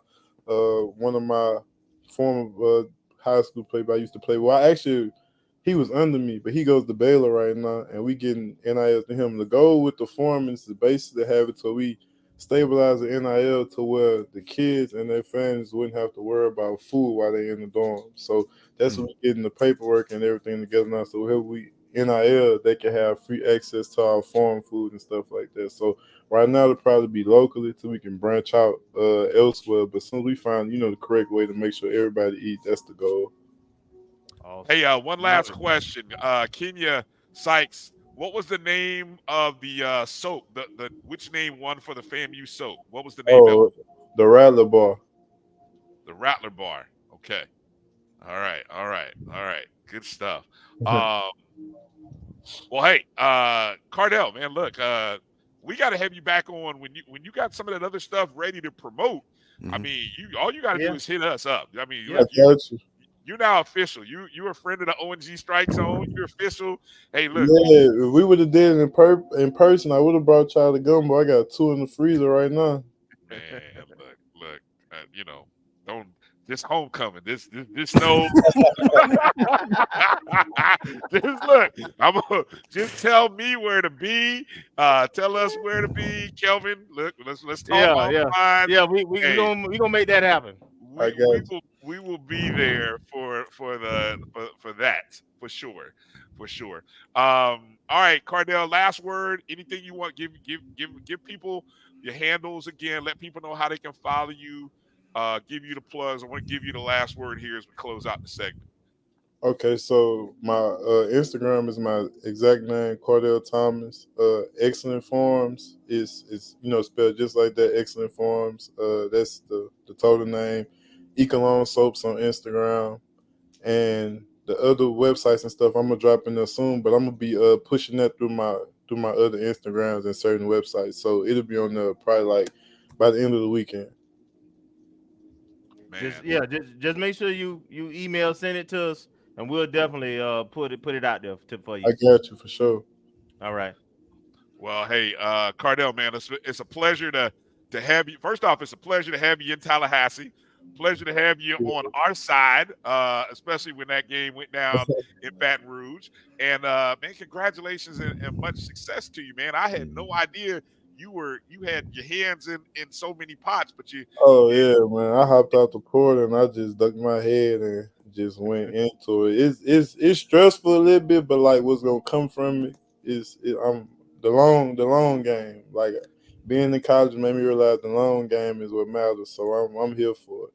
Yes, sir. Hey, look, that's what going to college is all about. Finding what it is you enjoy doing, and it sounds like as long as you're doing what you enjoy doing, it ain't hard work. Exactly. So you do what you love, and football for as long as opportunity presents itself, and then sounds like you're putting some things in place for after football. Right. But good luck to you, your teammates, the O-line group, and much success, much health to you. And we'll talk offline, and we'll talk more down the road. All right. Yes, sir. Appreciate y'all. Yes, sir. All right. Thank you. All right. Have a good evening. Keep striking.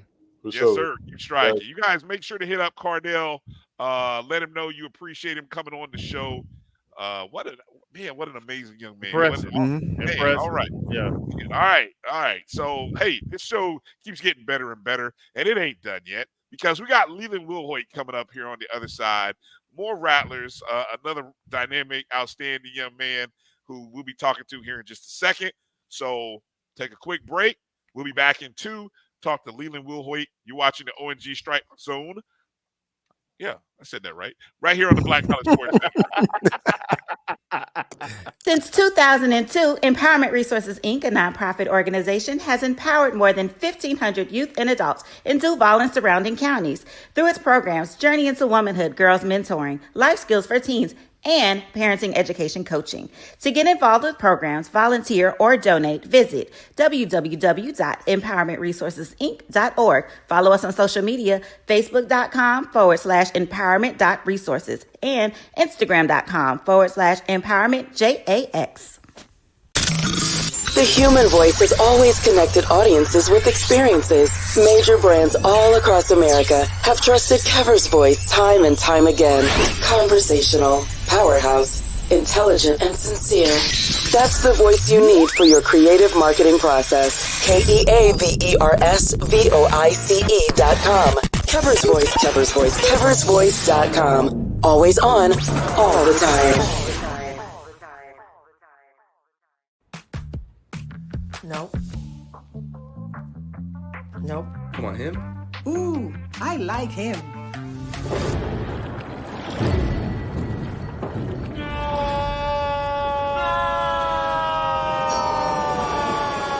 Quick, the quicker picker-upper.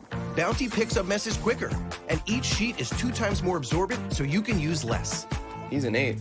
He's a 9. Bounty, the quicker picker-upper. From novice to aficionado, find yourself here. High quality cigars plus personal customer service. Slow Burn is Waco's only mobile cigar lounge, featuring a meticulous, curated collection of premium cigars. Visit our website, www.slowburnwaco.com. That's www.slowburnwaco.com.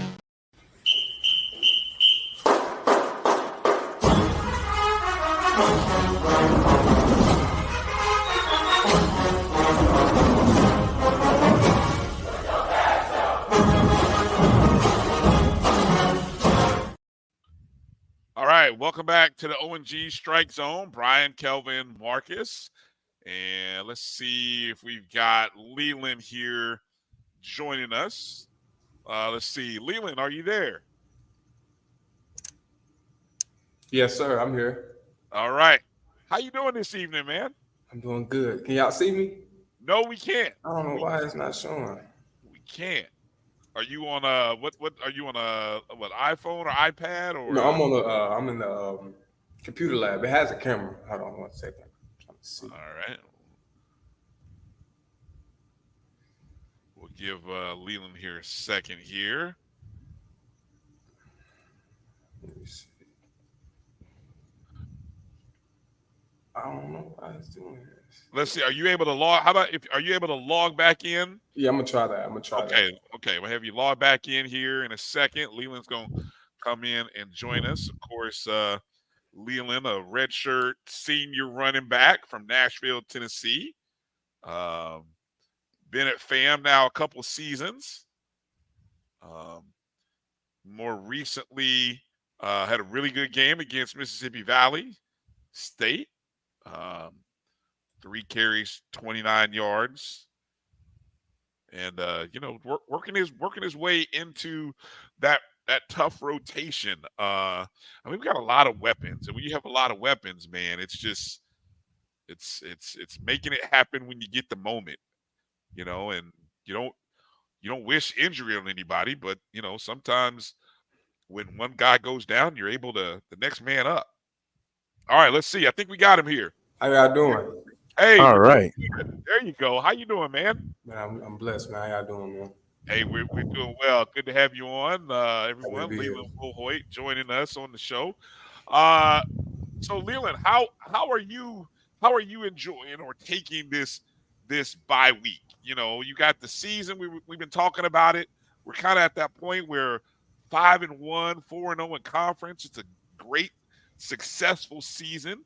And now we get a bye week at a perfect time when it's like, okay, we know all the goals for you guys are coming up here after this bye week. So how are you kind of processing everything, and how's the season been going for you? The season's been going good. I feel like our preparation is well for this bye week. So we're going to get ready to go to TSU. But overall, we're winning. That's all that matters. And the Rattler fans, they should bring that energy, and you guys should bring that energy to push us and help us strive to get to the next level. But overall, us winning, Coach Simmons and the coaches always have a plan. They even when we get in, tight situations and, when it's kind of risky with Rattler fans and everybody on their toes, we always come out with the victory. So this off week does help us prepare, get right, look at all the bad and then the good that we're doing offensively and defensively. So we're doing good. Nice. Go ahead, Kelvin. So I know you graduated this Yes, this summer, man. Talk about what you graduated in and then how things are going in terms of your grad classes and so forth. Well, I graduated in disciplinary studies, science and disciplinary studies, and I got my AA in theater arts. I do music, I sing. So that's been going good. I got 2 degrees. You know, my mother and father are very proud. My family's very proud. And I'm just really just striving just to do my part this year for the season this year as we continue to just win games and continue to execute and continue to do what we do. So, all right. Really I want you to talk about because I see somebody been doing their homework in the comments. I know you're a versatile guy. You played previously as a little wide receiver as well as running back. Yes, kind sir. of talk about your journey to FAMU. Whew. Well, coming to FAMU, I was at Fort Scott Community College, and we were in the Kansas conference. That was like the SEC JUCO, so that's the best conference. And coming from there, we didn't really have college coaches coming in and out. But coming from high school, I was kind of like immediately highly recruited. So I had a couple schools that had offered me that was still constantly in contact with me. Coach Bobby Bentley, Jake Bentley from South Carolina, University of South Carolina. And just building relationships while I was in JUCO. But it was that COVID year where we only had to play 2 games, and I didn't get the chance to play. But I ended up getting some good practice film, and I ended up playing 1 game when we played Independence when we went against Zay Major. Y'all know Zero, that man. So when that situation was going on, I got a call from Coach Salini. Coach Salini, the coach at the University of Florida, wide receivers coach, Coach Gonzalez. I was talking to him, and they invited me up to the camp, Gainesville. And I showed out. I was lightweight. I weighed in probably about 182, but I didn't have a muscle like I had now. But I was lightweight, about 182, ran a good 40, probably like a 4.5. But when it was time for drills and everything, killing, like dominating. Coach Simmons and all the coaches, they all came like in a pack. It was probably like 8 deep. It was Coach JB, that's now at Youngstown, my previous receiver coach. Shout out to Coach JB.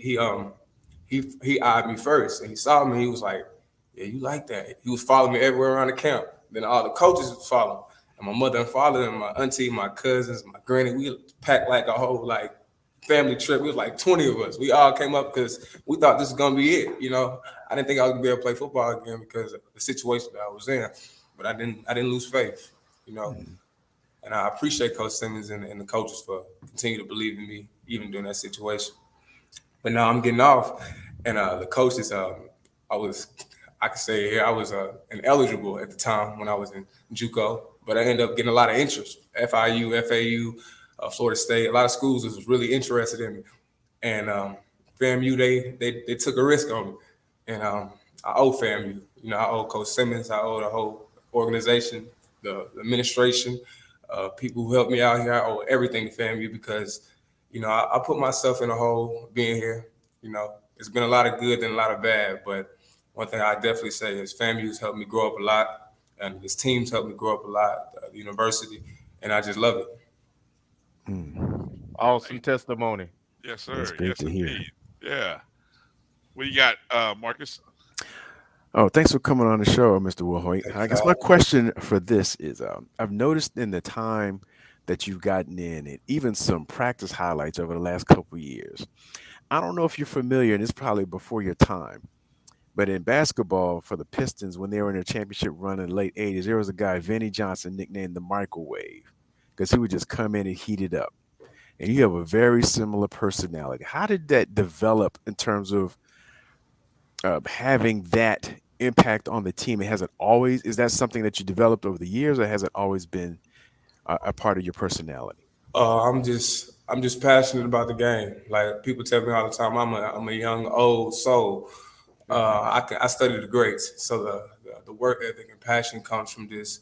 Like the guys I've studied, you know, Reggie Bush, Marshall Faulk, Marcus Dupree, you know, Barry Sanders, you know, Emmitt Smith. You know, I can name guys in the 80s and 90s and in the 70s, you know, that I watched that growing up, my brother played at Brentwood Academy with Jalen Ramsey and Derek Barnett. You know, my uncle, he coaches at the University of Tennessee with my cousin Tyler Barron, who plays DN and stars for those guys. You know, I've been training with Jalen Ramsey and those guys since I was 7 to 8 years old. But I was different. You know, growing up it was different, and it was hard. But I had to adjust because I was the one out of my family that was gonna make something happen. You know, not knocking my family, but you know, wasn't a lot of opportunities. But I was the one that had to make the opportunity, and I took that sacrifice. You know, my mother groomed me to be different. You know, you don't hear a lot of people talk about doing theater and all that. Like, I did that because my mother, but then I ended up enjoying it because it set me apart from different people. It made me feel like I'm different. I don't do what everybody else do. If that makes sense. Mm-hmm. Yeah. Well, thank you. Have you been able to utilize or parlay that interest in theater and connecting with other FAMU alums or other any folks in the theater industry or in the arts and entertainment industry? I know that's kind of hard sometimes, maybe at this point, because you do a lot of training in the off season. But have you been able to establish any connections through, in the off season or in I don't know if there's such thing as downtime, but in between time? I'm not gonna lie, I haven't, but I have been like connecting with like people who like do like give ballet classes and different things. So I took ballet for a year and I did hot yoga for like 3 years. So like doing that 1 year of ballet, everything that I was doing was correlated with football. Like Chad Johnson, Ocho Cinco, he did ballet when he was younger. You know, he did ballet when he was, I want to say when he left Oregon State or Oklahoma State, one of those. But when he was in JUCO, he had did ballet, and that's where I got the ballet and stretching and being so involved in my mobility. I watch other greats. You know, I see how longevity really is longevity when you do the little things. So I haven't played football in 3 years, and I'm still hanging on. You know, so I feel like I'm doing pretty good. Yeah, for sure. Talk a little bit about that running back room that you're a part of. I mean, it is loaded. You guys. I mean, this is by far one of the deepest rooms I think that we've had in a few years at FAMU. Yes, And sir. I mean, the competition is heavy. I mean, just by the nature of, as you can see, we really, coach hasn't necessarily said one. Oh yeah, bless you. He hasn't necessarily said one guy is going to get all the carries. It's a constant rotation of guys. Talk a little bit about that competition, but that spirit of brotherhood. We were just talking to Kardell earlier, talking about how you guys are the tote gang keeps the O-line in check and vice versa. But just talk about how you and those other running backs are competing in practice, but then how you all bring it together on those game days. We compete every day in practice. Woo, Rail, Yant, Sawyer, Shad, all those guys. We compete each and every day. Like we go hard, and those guys push me. We push each other. We learn from each other, and we all kind of know each other's buttons to push in a jokeable way, because all of us lack at something, but we all can take pieces from each other, if that makes sense, and learn from each other and take pieces and critique each other. But that's the best room. I feel like we the best room. Like defense, like they hold it down. Zay and all them, J-Mo, the defense, they hold it down. But the running back room, I Coach Wyndham, Marcus Wyndham, he holds it down for us. So I ain't gonna lie, when we interact with each other, it's all love, always all love. I feel like, guys, look, this has been a heavy offensive show. I feel like next week we got to get the defensive guys. I got a feeling we're going to get calls from defensive guys next week, because, I mean, the love that the offensive unit has, I mean, is pretty special. I love it. Love to hear it in this show. Go ahead, Kelvin. I know you're a hype guy, right? On the field. I'm a little crazy. I ain't gonna lie. Yeah. Hey, everybody talk about your energy, and honestly, that juice that you bring, it shows when you enter into the game, right? Yes, you come in and instantly, like, things pick up and you show a lot of emotion. Where does that come from? Pain, man. It's I tell people to go as far as your eyes can see. If you love something, you're truly passionate about something, You can fall 7 times, like Denzel said, and get up 8. And all the times that you fall, you learn something. Learn something about yourself and learn something about what you love and what you want to do in life. Like football, this is my love. It won't stop after this. I continue to stay healthy. God continue to cover me. You know, you're going to see Lelan play a lot of football. But the passion, it just comes from just pain, just dealing with all the trials and tribulations, just knowing how to keep going. And, you know, I call myself the responder because I know how to respond to anything. You know, it don't matter what battle I face, I will respond. Awesome. Very, very articulate. So how do we what needs to happen in the second half of the season for us to end up where we want to be, which is national champions and celebration bowl champions? What do I you would say see? I would say we gotta take risks. We gotta get loose. We gotta coaches are doing their jobs, putting us in right positions, in right schemes. And us as players, we do our part, learn the schemes, execute it well.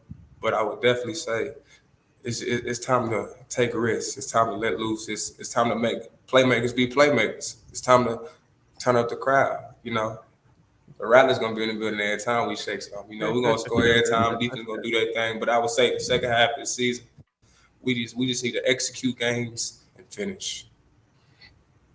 Awesome. Well said. Well said. Go ahead, Marcus.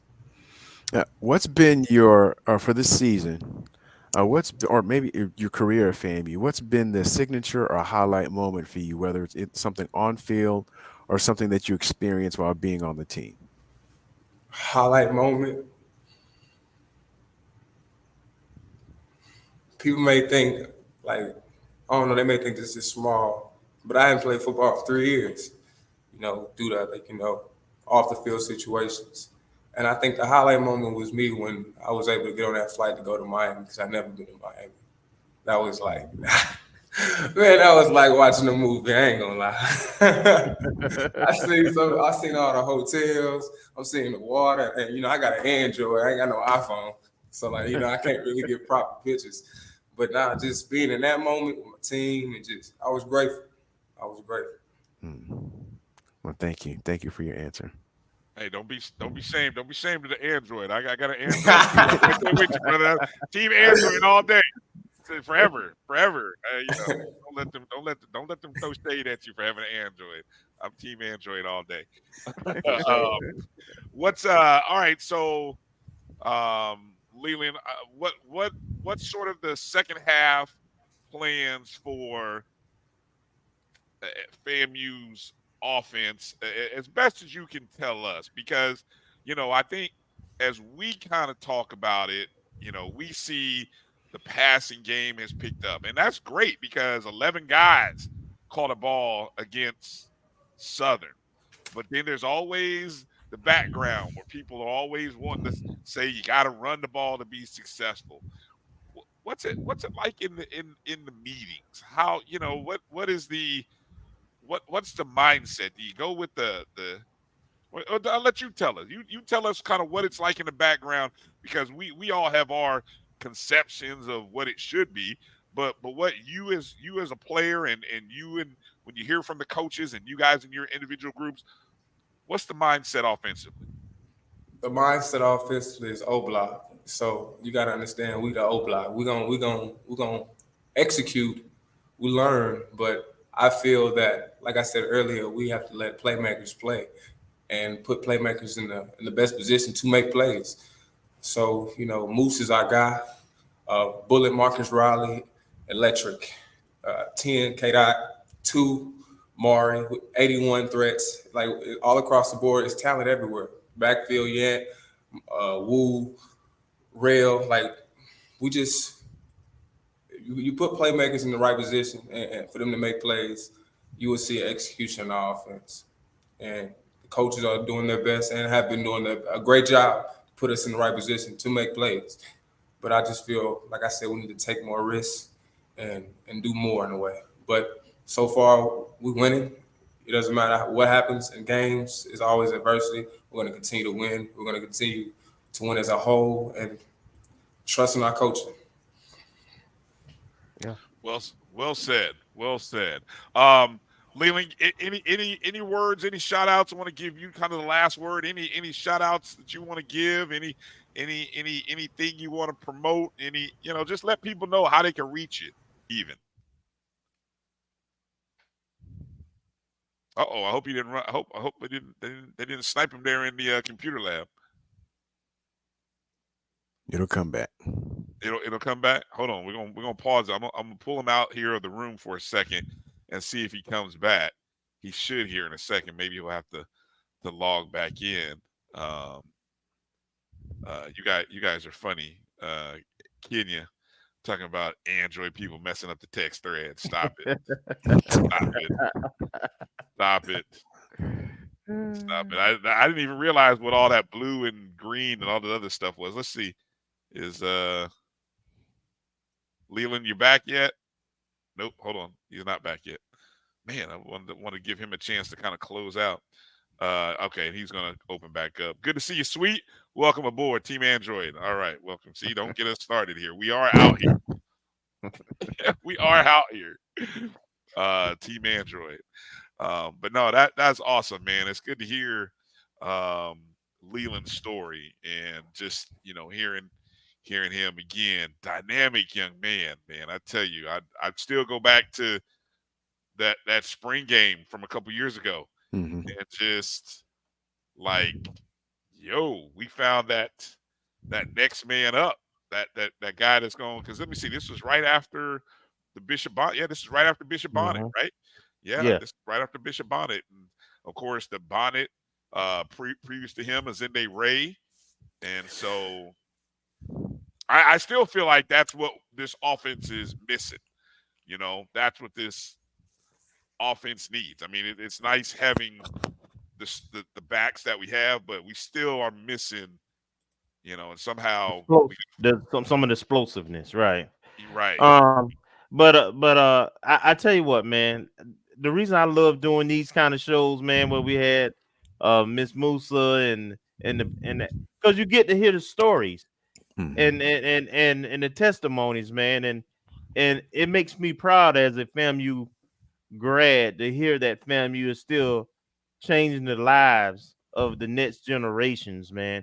When you hear those guys talk about their testimony and about coming to FAMU and what it meant and how it helped them to grow, man, that is the value of HBCUs, man. We take coal and we turn it into diamonds, man. And I'm just so glad that we still doing that. And so I really appreciate shows like this.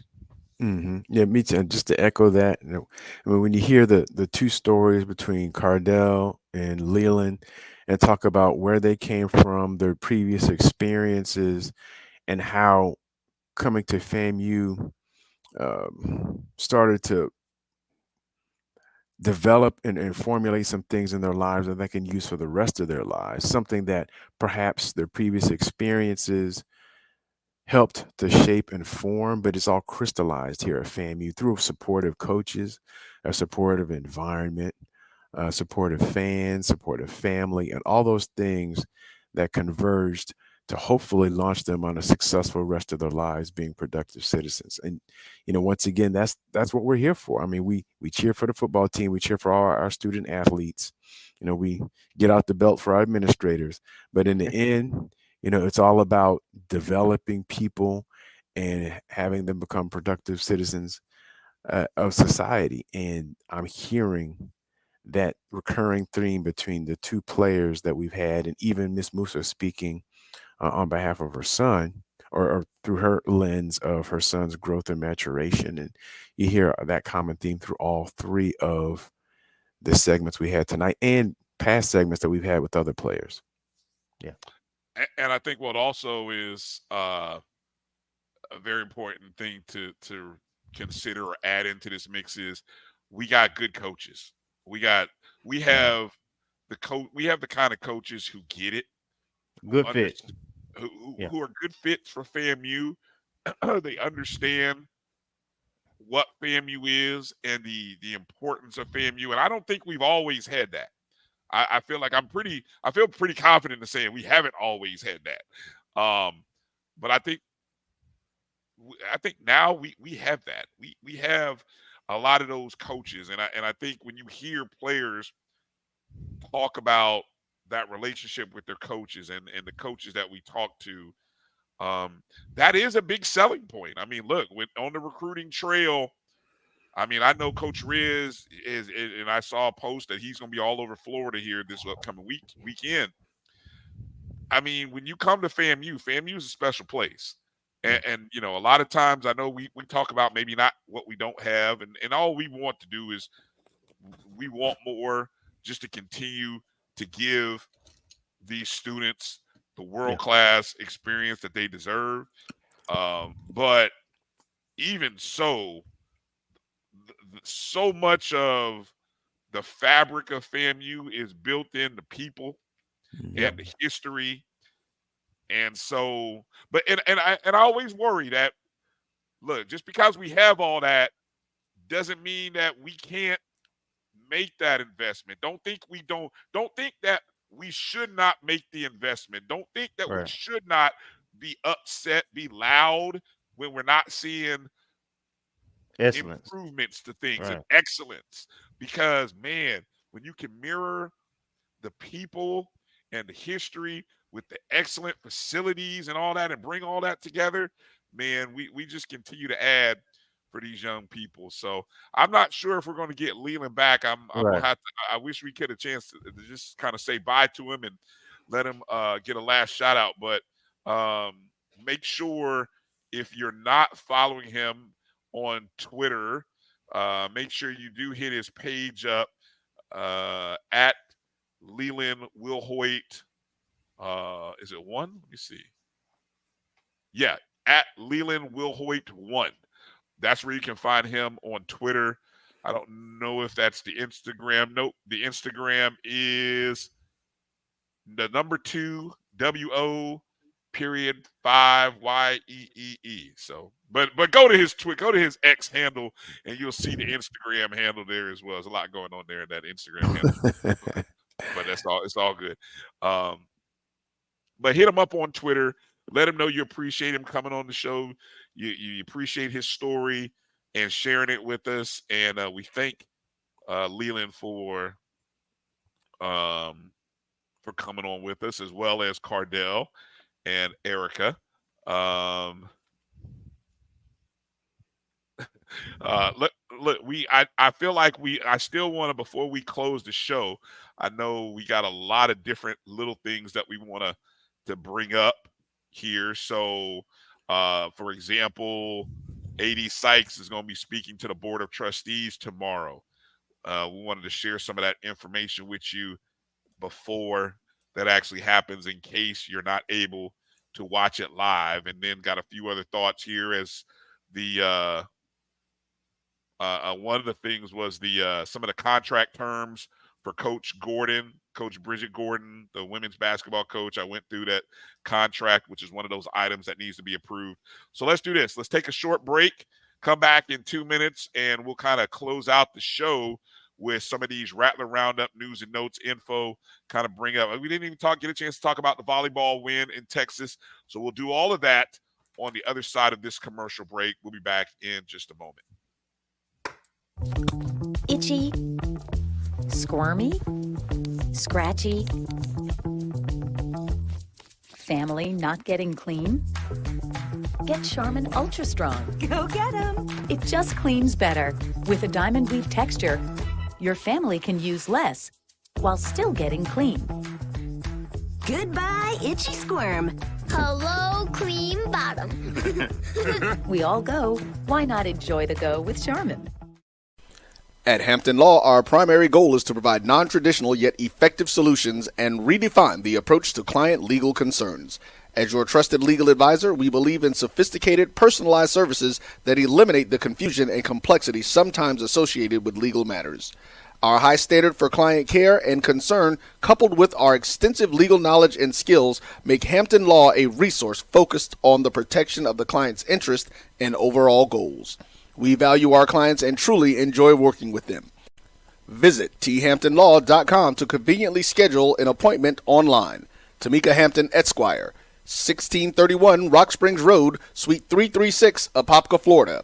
407-494-1471. thamptonlaw.com. Nope. Nope. Come on, him. Ooh, I like him.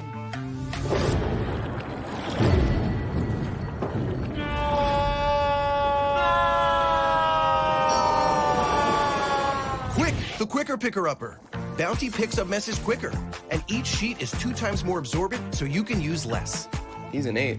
He's a 9. Bounty, the quicker picker-upper. From novice to aficionado, find yourself here. High quality cigars plus personal customer service. Slow Burn is Waco's only mobile cigar lounge, featuring a meticulous, curated collection of premium cigars. Visit our website, www.slowburnwaco.com. That's www.slowburnwaco.com. When it comes to professional learning, teachers deserve better. From the leader in online learning, Stride brings you the Stride Professional Development Center, an on-demand library of mobile-friendly courses that gives teachers choice and flexibility, allowing them to learn anytime and anywhere. Our dynamic courses provide bite-sized learning and help educators advance their knowledge while also gaining professional development hours. It's time you take charge of your learning. Visit us today to get started.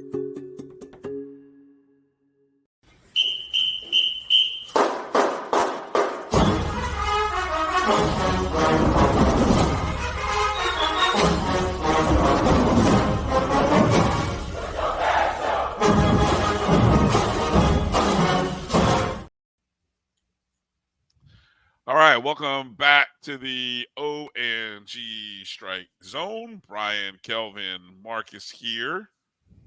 Want to go through a bit of a Rattler Roundup here segment with you. Just kind of again, we'll start back at football. Yes, there you go. That's what I'm talking about. Let mama know. SWAC players of the week. There you see him up there, of course, Jeremy Moussa.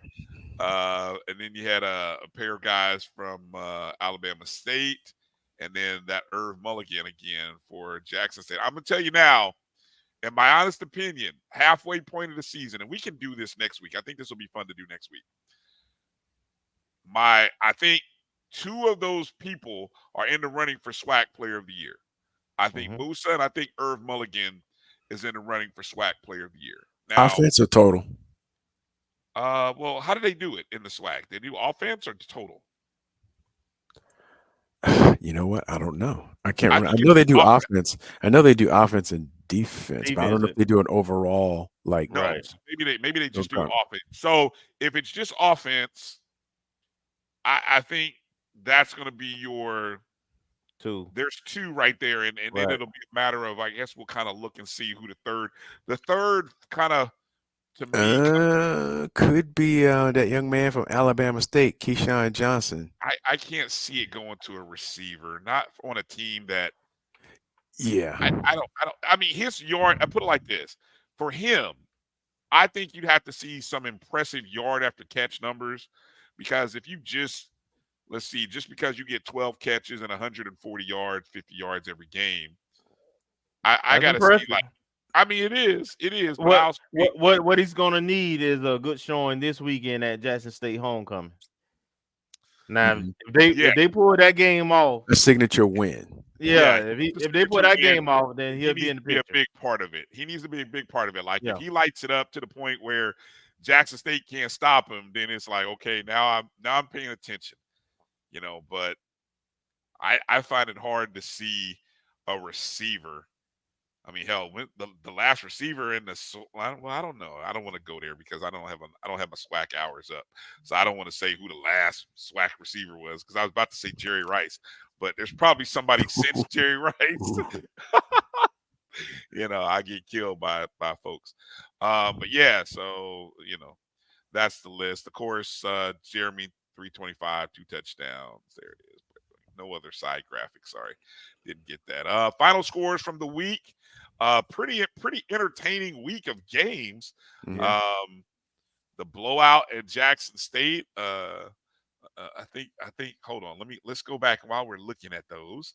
Let's kind of scroll down. Let's look at our predictions here. Yeah, for some reason, Kelvin thought Alabama A&M was going to show up. There's no dog. There's no bite in that dog. Marcus and I both had Jackson State. The Alcorn Grambling State game. I mean, talk about a dime. I'm butthurt over that because I had Grambling, and then I didn't, and then they lost it. Who didn't have Grambling? Yes, you and Marcus. Yes, you did. Yes, both of you had Alcorn. You know, Woo! Got away with that one. I'm telling you, got away with that one. That's an interesting one. Yeah. And then Bethune in Alabama State. Bethune had an opportunity very late in that ball game. They somehow, Alabama State tried to get that game to them, and they got real close to taking it. And so I almost came up on that one too. But you and Marcus both picked Alabama State. And then, of course, Prairie View winning 31-12 over Valley. I think the standings is the next graphic. There's your standings right now in the SWAC. And look at the West. The Wild West, man. So that was one of the things that I had when we had Charles Edmond on. Obviously, Alcorn, Grambling, and Prairie View have all played each other. Meaning Prairie View's played Alcorn and Grambling. Alcorn has played Prairie View and Grambling has played the other two. So it's and they're all split. Nobody has like a 2-0 advantage. So it's all 1-1. And the only thing that separates them is Grambling's. I think Grambling beat Prairie View by 15. When you look at, if you were to do a plus minus wins, that's the only thing that separates them, is that Grambling kind of has a plus 14 margin. Prairie View technically has a game lead on both. Half game lead. Because they beaten Alcorn and Grambling, right? No, Prairie View lost to Grambling. Prairie View lost to Grambling. The only reason Prairie View is in first place is because they have played one more conference game. Remember, at the beginning of the season, they played Texas Southern. Texas Southern, that was who it was. Okay, and so Prairie View right now is 3-1 in conference. Alcorn, Grambling, and Southern are all 2-1 in conference. And of course, in talking to, when we talked to Charles Edmond on Sunday of the Alcorn State Sports Network, Southern still has to play those top 3 teams. Mm-hmm. So, Southern controls their own destiny. 2 of them at home, right? Yes, 2 of them are at home. So they really control their own destiny, but they also got to play Jackson State. Yep. So Southern has 4 tough conference games.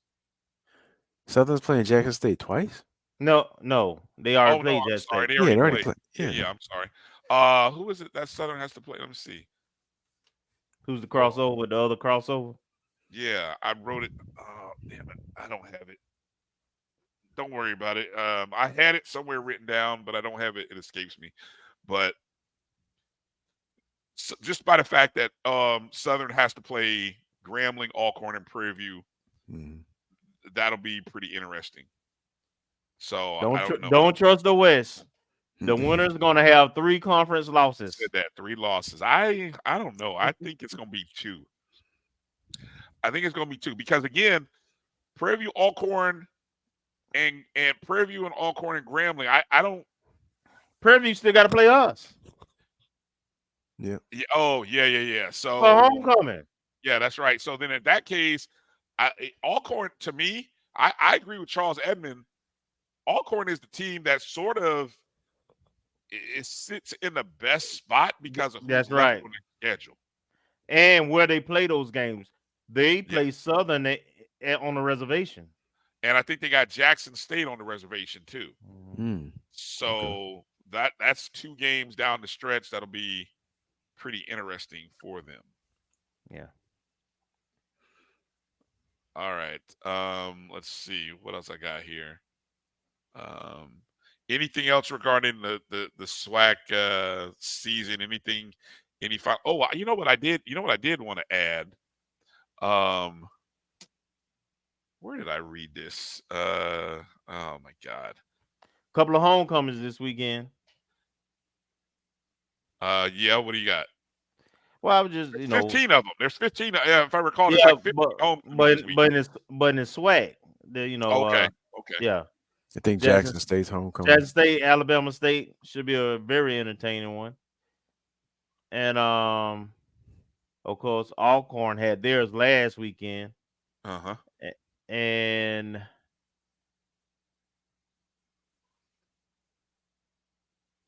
okay. B Stark's correcting me. Alcorn plays Jackson State in Jackson. Okay, so that's man, good God. I tell you, it's the last half of the season, last 4 or 5 weeks are going to be crazy. Jackson State has some landmines. They still got to play a lot of good teams down the stretch. But the challenge for them is most of them is on the West, but they still got a lot of good teams to play. The challenge for Jackson State, of course, trying to see if they can find their way into one. Can they get into the rankings? Can they get into the polls and have a shot at large bid? Mm-hmm. They got to run the table. I think they have to run the table, and they got to keep beating people by these margins that they're putting 35 plus points, 30 up. I mean, the only game that they didn't put 30 something up was against us. Right. I think everybody else they played, they put over 35, maybe 30, including that Texas State game. They put 33 points up on Texas State. So, I mean, they continue to put up numbers. Yeah, if they can put up points, they should be able to run the table. Yeah. Oh, no, they only put up 22 against Bethune. Oh. Yeah, that's right. That was an ugly game. There you go. Bethune's homecoming is this weekend. Yep. Okay. Interesting. Yeah. Okay. Where was I gonna go? I'm still mad. I had a thought that it was related to and they play peer review, right? Jackson? Yes. No, Bethune. No, Bethune for homecoming. Oh, okay. Yeah. Hold on. Separation. I got this. Hold on. I'll pull it up. It's a bit early than what I had planned on showing. Let me see if I got it here. If I can flip through all the other stuff that I got. Okay. Here's the schedule right here. That's the schedule this weekend. Oh, so they got Texas Southern, the other Texas school. Yeah, they got Texas Southern.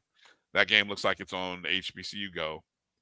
Of course, an interesting matchup between Alabama State and Jackson State. An elimination game. Yep. Yeah. Absolutely.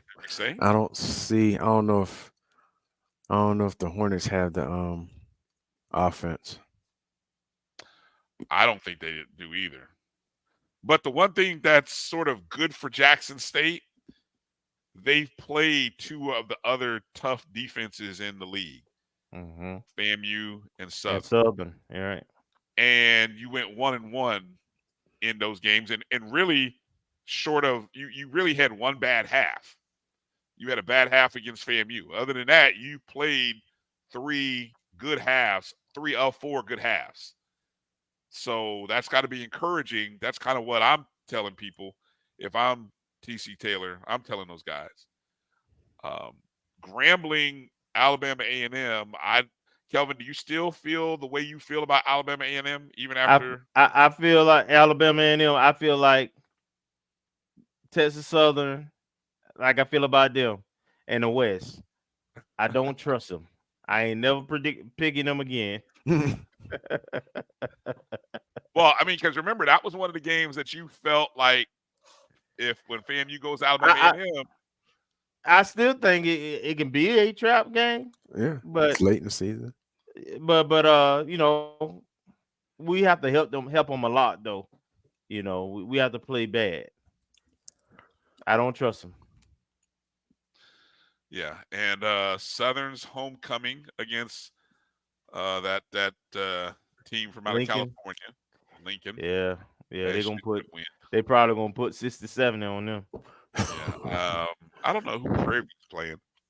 I mean, That's Texas Houston Southern. Baptist. I Houston mean, Baptist, okay. I mean, think that's not a SWAC team. Texas Southern beat Lincoln what 50 something. They put 53 on them, right? See, that's gonna be the bad comparison. See that's there you go. See, that's how we're gonna compare everything now and say, well, if Jackson State or no, not Jackson State, but who'd you say? Texas Southern. Without Andrew Body, right? Put up 50 something. Hell, we should be able to put up 50. And so if Southern doesn't put up 50, oh man, especially after last week, Jaguar Nation, they're gonna be fit to be tied. And hey, who knows? We may be right in that same boat 4 weeks from now when we play them. Yeah. And then, of course, someone's, as I heard it said on the internet, I think Scotty said that someone's got to win a game bowl between UAB and Valley. Hey, get off Pine Bluff. They got to win. Oh, there you go. I'm purposely rooting for Valley just because they're at home. Y'all gonna stop kicking Valley when they're down. Tough job. Right. Very tough job. Very tough. So let's see. Who else is on a bye other than FAMU? That's who else is on a bye? It must be a lot of teams because 2, 4, 6, 8, that's 10. 9, 10. 2 team. We're on a bye, and somebody else is on a bye this week. Any quick thoughts on going through the West? Alcorn. Thank you. B Stark says Alcorn. Thank you. I knew somebody was gonna figure it out. There you go. Appreciate you. Okay. Let's transition to volleyball. Can we for a minute? Just real quick. Gotta mention the ladies. Absolutely. They did a cluster and it was I'm not gonna watch your language. I know I had to catch myself. It was called a SWAC cluster. But I am glad. Let me just say this. I am glad that the clusters is going away. I believe Coach said that after this year they ain't gonna do those clusters because this was a cluster. You know what? Look, they could not have now. For some reason they scheduled those matches 2 hours. There was 2 hours between each match. I saw the schedule for Sunday. What they could not have predicted was that practically every match was going to go 5 sets. Mm-hmm. And it did. I mean, practically I think there may have been one match on Sunday that did not go 5 sets. So when FAMU was playing Southern, a game that was scheduled for 2, I don't think it actually happened until like maybe 4 o'clock. Right?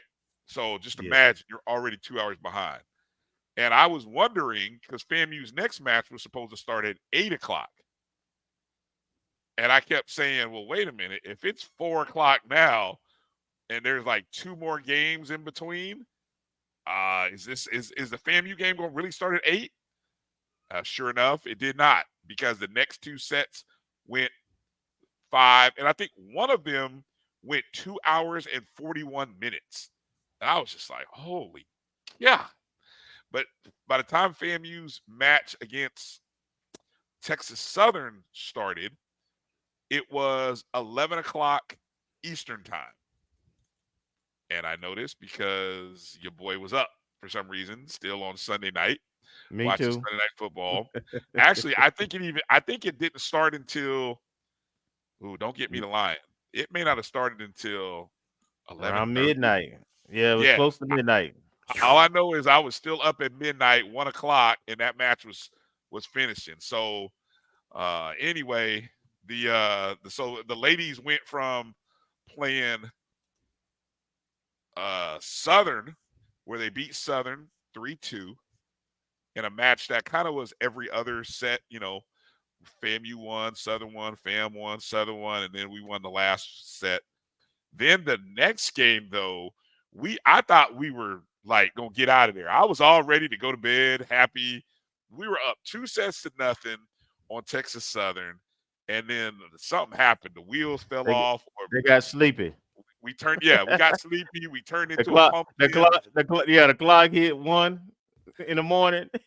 it was over. We turned into a pumpkin real quick, and we couldn't win nothing with Texas Southern, who has only won like 3 matches, 3 games this entire season, and all of them have been in conference play. They actually ended up beating us 3-2. And just watching that, you're just watching. I was like this. I was like, really? I'm like, are y'all really gonna lose this? We lost the first set, and I'm thinking, okay, well, we're not going to bed. And then in the 4th set, I'm thinking, no, we're not gonna lose this one too. We lose this one, and I'm like, well, it's now 12:45 in the morning, and we have crossed over into a new day, and FAMU is still out on the court. And they ended up losing the 4th set. They ended up losing the 5th set.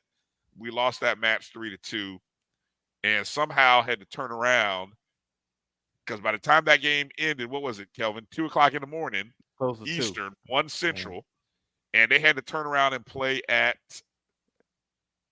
I think 11. 11 in the morning. Yeah, 11. Yeah, it was about 11 Central, maybe 11 Central. So in about 10 hours, they had to turn around and play again.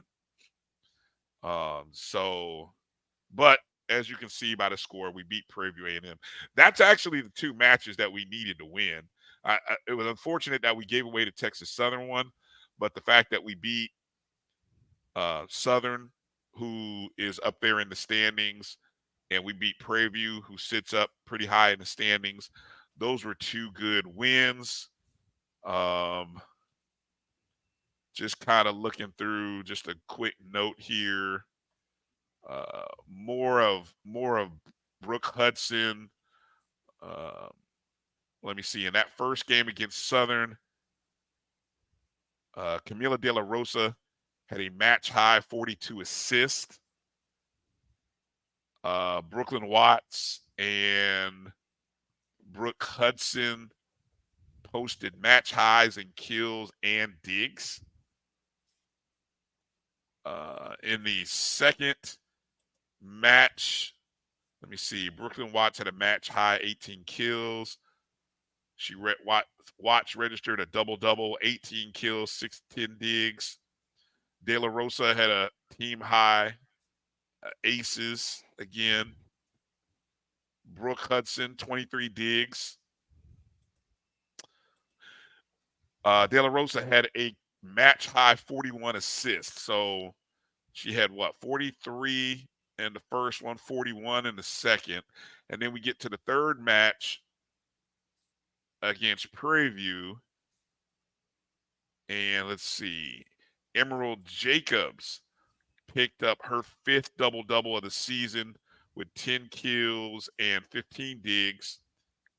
Yvonne Stanford added 16 kills to help the attack. And so there you go. Players of the week, Brooke Hudson and Yvonne Sanford. It's the 7th consecutive week that a Lady Rattler has been honored by the SWAC. I think it's pretty safe that as long as Brooke stays healthy, she's going to be the defensive player of the year in the conference. I don't see how she's not. Yvonne Sanford won the newcomer of the year. I'm surprised De La Rosa didn't do anything. But special note to Brooke Hudson, who's now 2nd in the nation in digs with 424. Damn, that's tough. Mm-hmm. Who played that spot for us last year? I forgot. Was it Iram? That was Iram. No, she did. Yeah, Iram played that spot last year, right? No. Brooke? Yeah, Brooke's been here. This is her 2nd year here. Okay, no, that's right. Iram was the setter. Okay, you're right. But also, I think she rotated in with the young lady that transferred in from Grambling. That's not part of the team this year. Yeah, I for remember. the I don't know how you pronounce it. Libero. Libero. You said it right. Yeah. And actually, there's a good explanation. I had to look it up, but there's a good explanation of what the libero does. and why they have a different color jersey on NCAA.com. Okay, go ahead and tell the people. I mean, I'm I don't I'm, remember. It's just oh, I had to research it and I read it, but I forgot. so but I as far, linked it. right. So as far as I have been able to glean, and from what I know of my time continually watching high school volleyball and so on and so forth, your libero obviously is your defensive specialist usually, and they wear that different color jersey because they can substitute in and out Yes. anytime, and usually that's done on offense because maybe they're not a setter or a server.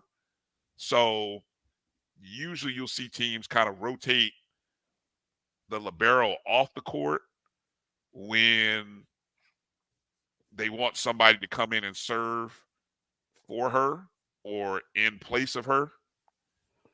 And then, she will come back in. She can come in anytime. And if I'm not mistaken, I think she can substitute for anyone too when she comes back in. Usually everybody else has a pattern. Like whoever you sub for the first time, you got to sub for that person for the entire set. So the libero actually being a different color because they don't have to report. They don't have to stand there at the net and sub in by the official. They can just kind of sub in and out freely. So that's sort of why I think that's why the libero kind of wears a different color jersey than everybody else. That's my down and dirty explanation. Now I'm sure there's a more technical definition on NCAAvolleyball.com, but that's the down. I'll see if I can find it. I'll post it in the chat. Yeah, that's the down. And also, speaking of NCAA.com, they posted a video today, I guess, of their pass through Tallahassee a couple weeks ago, and I guess they released a "Get to Know You" segment on Brooklyn Watts. Oh, okay. Is this in addition to what they did previously when they came down a couple weeks ago? I think it's the same visit. They're just spacing out interviews. So they just released that today, and the one that they released a couple weeks ago. I'm looking at it now. September 19th is when they had their first sit down with Coach Gokhan and a couple players, or this is the FAMU volleyball team, and showed some practice clips. And earlier today, they released one where they did a walkthrough. I guess Michaela Chester, I guess she's the NCAA volleyball beat reporter, kind of like how Stan Beckton is for FCS football. And they put the video interview with Brooklyn Watts walking down the set today, whereas previously they released a 30-minute segment 30-second one on Coach Gokhan and FAMU volleyball. All right. Well, there are the volleyball standings. Alabama State still sitting in first place. They're 6-0 in SWAC competition. Jackson State is in second place with a 9-7 overall. The only team with a winning record overall, but they're 5-1 in SWAC. Their only loss coming to, that's right, Florida A&M. Prairie View sits tied with FAMU at 5-2 in conference play. FAMU is 9-11 overall. Prairie View's 10-11, and that's why you see the substitution the standings the way they are. But when you look at the standings right there, I mean, obviously, FAMU has wins over Prairie View. They have wins over Jackson State. The only team that they have lost to, prior to losing to Texas Southern in 2 nights, was Alabama State. So this Friday, the Lady Rattlers are in Daytona Beach, 6:00 for a match against Bethune-Cookman, who you see sitting there on the other side. So it's a 6 p.m. match in Daytona Beach. Anything you guys want to add there on the volleyball segment? No, just hopefully we'll go on a run and finish strong. It's time to finish. We're going into tournament play in a few weeks, so we defending champions. So hopefully we got everything worked out and we're pretty healthy.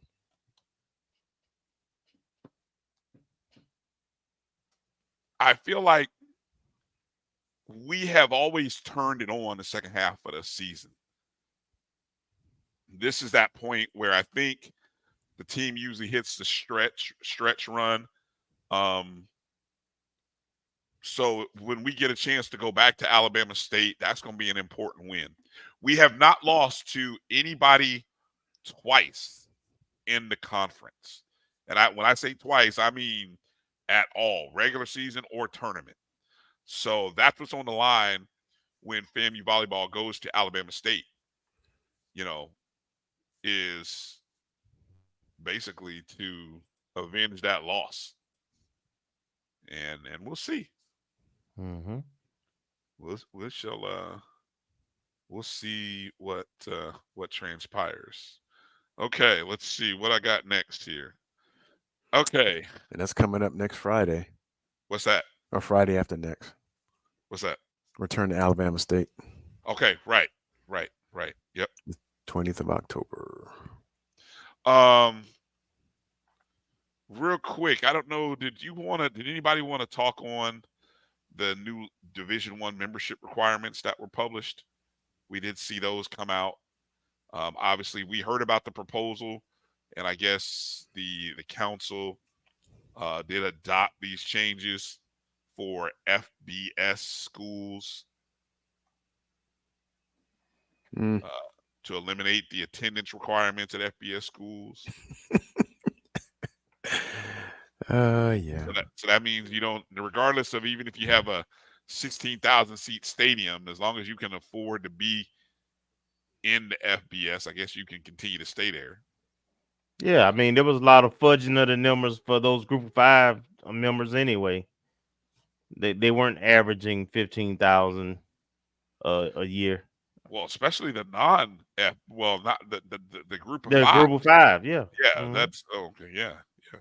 To transition for a school like FAMU or anybody else now, it will cost $5 million instead of $5,000. I think that's the one clear indicator that, hey, we don't, Yeah, we don't want to divide the pie no more. we don't want to divide the pot anymore. It is what it is. So it's going to kind of stay what it is. Requiring all programs to provide 90% of the total number of allowable scholarships over a 2-year rolling period across 16 sports. That's the bigger thing there, I think. There's more money involved with that, wouldn't you say, Kelvin? In terms of scholarship dollars and scholarship dollars, right? But to me, it just makes sense. You should have some baseline standards in terms of membership in order to join up, because a lot of teams were moving up under the old formula because of exposure and the ability to generate more revenue.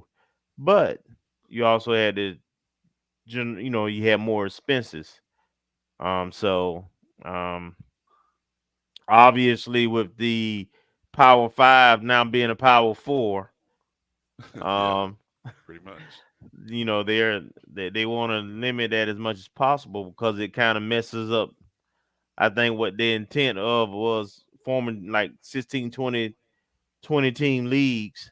They were hoping to have total autonomy, but if you have all these FCS schools keep moving up, then they technically can get outvoted. And if they are sued in the courts, they'll probably lose that too. Yeah. Now, one curiosity, I don't want to go down the rabbit hole, but this whole Pandora's box opened, 1980, when Oklahoma and University of Georgia sued the NCAA for a cartel in terms of managing the TV rights. Mm-hmm. Based on what they're doing now, in terms of trying to, not necessarily with the TV, but kind of grab, is there a potential for all the Group of 5 and non-Power 5 conference teams? Could they theoretically, or I guess the NCAA isn't really sanctioning this, but could they sue, saying that they're doing the same type of thing? Well, I think part of the threat is, and I see Dr. Cavill is still in the chats, but I believe the threat of the autonomy of the Power 4 now, was that, hey, we could just start our own thing and bump the NCAA. Now, what I will say is this: I know at one time, I don't know if it's still division, but the SWAC as a conference was talking about moving up.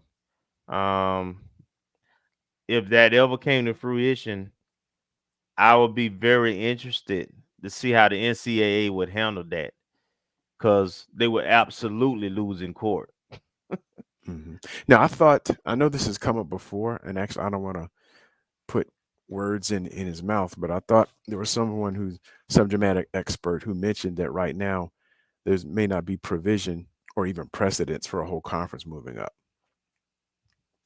I'm not sure on that one.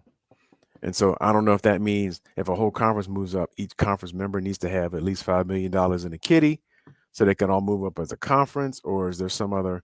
I mean, I don't think there's been a precedent for it. It's always been individual members. And the conferences that were there basically got adopted into being FBS by virtue of when we went to the Division I format and then the sub formats in 77, 78. So, all right. Yeah. Well, it's a good question, good thought, but I don't know. I know it's been brought up before. Maybe we even talked about it before, but I don't know if there's a provision for a conference moving up, and there hasn't been any precedents thus far in the 50 years or so, 40 plus years of the divisional format. Maybe we get down the road, man, get a round table and have Dr. lead the discussion and then kind of break all the hypotheses down on something like that. Yeah, that'd be a good idea. Good idea. Let me take a look at here the other spread. Now this was the selection criteria for the Division I football, the FCS committee, which now is going to include polls. I don't really concern ourselves with this really, because for us, and I just have it here. I don't look. We know. Well, like we talked about Jackson State as an at large.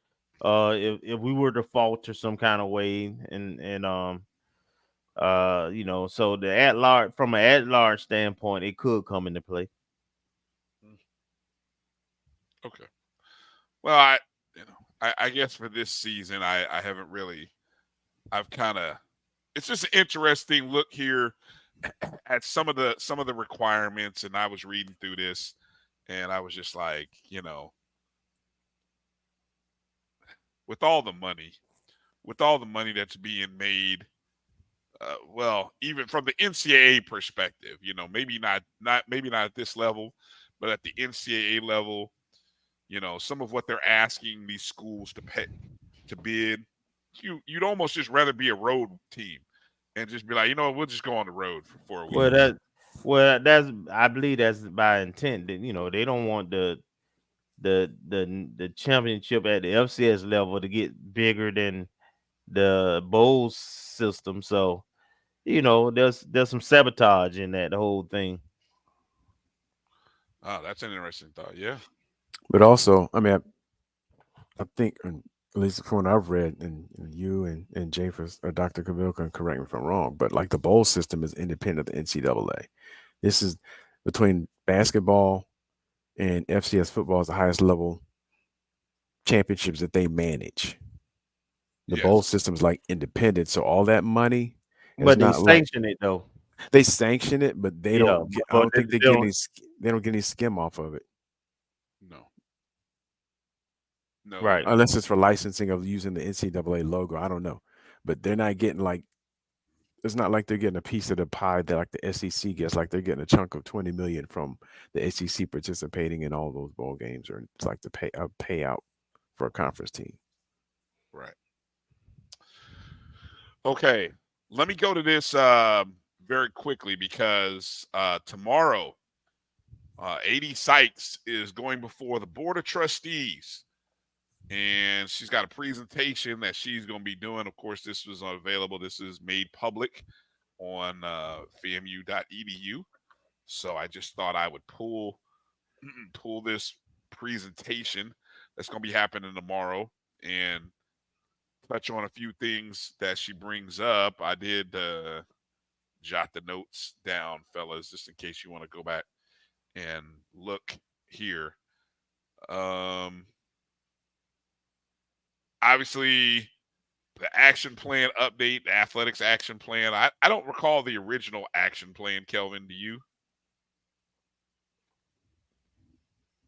What they call an action plan on? I don't know. Is that what was put together last year after the compliance debacle? Yeah, I guess that was part of it. I don't know. It's success achieved, though. As she says, the athletics action plan has demonstrated remarkable success through effective implementation. What they was gonna say? I don't know. That it failed? Well, it better have succeed. Look at the continued progress. The plan remains ongoing in certain key areas. It'd be interesting to note what are those key areas tomorrow. They ain't gonna go into that kind of detail. No, they don't go into that kind of detail. Yeah, there's gonna be a high overview. Well, I would want someone to ask and say, well, the plan remains ongoing in certain key areas. What are those key areas? All right. I just thought I'd put that out there. Just asking the question. All right. You saw this. Is there anything in this that, Kelvin, you can explain, or do you want to break this down any? This is the revenue budget to actuals as of 9/30/2023. And then there's even, well, I don't know. So it says FY 22-23. So that's the, for year 22-23. That's this physical year, this athletic physical year. Okay. They have the budget they projected. Okay. They have, which is the same as the budget. They haven't adjusted at this point anything. So they have the budget for the year, and then then the actuals are the monies that have actually came in thus far. Guarantee games usually 36 to 90. You get them a month after they played or 2 months after they played. So the classic games, you won't get some of that money till later on too. So they're showing what they actually have versus what is projected with this, which less than 3 months into the calendar year, you're about 40% to your projected revenue. So right now, there's nothing that sticks out that's concerning. They're like their projections are on track. And then some more. I guess this is in addition to the previous page. This is the first page. The previous page showed the revenue. This is the expense side of it. Okay, thank you. Okay, so that was revenue. Expenses showing anything in here. Expenses $10 million. Looks like everything is sort of balanced, I guess. Well, I mean, your budget and your projections are going to be the same unless you make some adjustments. So what you're looking at is what's been encumbered or actually spent out thus far. And of course, your salaries are a hard number generally. So you take that off the top. Now, some interesting things for me that when I looked at the expense side of it was the mandatory expenses and the debt repayment of athletics. I mean, the debt repayment and the to the foundation in athletics, which I'm assuming is auxiliary actually. I don't know if we're in a position where we should be doing those three things. And I think there's some. I believe my position is that there's some discretion we have where we don't, and the board of governors has already came back in April and told us that you can use auxiliary dollars for athletics. So given that new directive, I'm just interested about that. What we paying back to Is that ourselves. here on the? Yeah, if you look at expense description, Yeah. mandatory expenses, from what I understand, probably like the light bill for the athletic only facilities and stuff like that. Those generally are some are mandatories, and that and because you have different pockets that you can use as direct or indirect institutional support, and I would argue that those three things probably fall into one of those categories and would be helpful to the athletic department if they were put in those buckets instead of an expense. Now, I don't know from a reporting standpoint, do they still have to show it as expense? That's not my expertise part, but I would definitely because that's roughly what, about $700,000 that could stay with athletics. Gotcha. All right. Let's see what else. Okay. She mentions the strike tours. I did the numbers just in case. Obviously, you can't see the numbers on the checks here, but the 4 strike tour locations, you had Houston, which is in the top left corner. That's $20,000. Duval, which is the top right corner, that's about 21,000.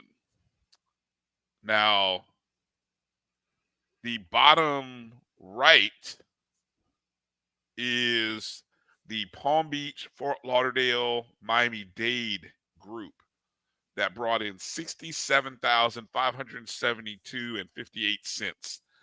That's what's in that on that check. And then you also have the Tampa, Clearwater, Pinellas County chapter, which $45,000 is what they brought in. That all totals up to $153,572. It's not bad. For a short notice, not a lot of planning in only 4 cities. Yeah. Right?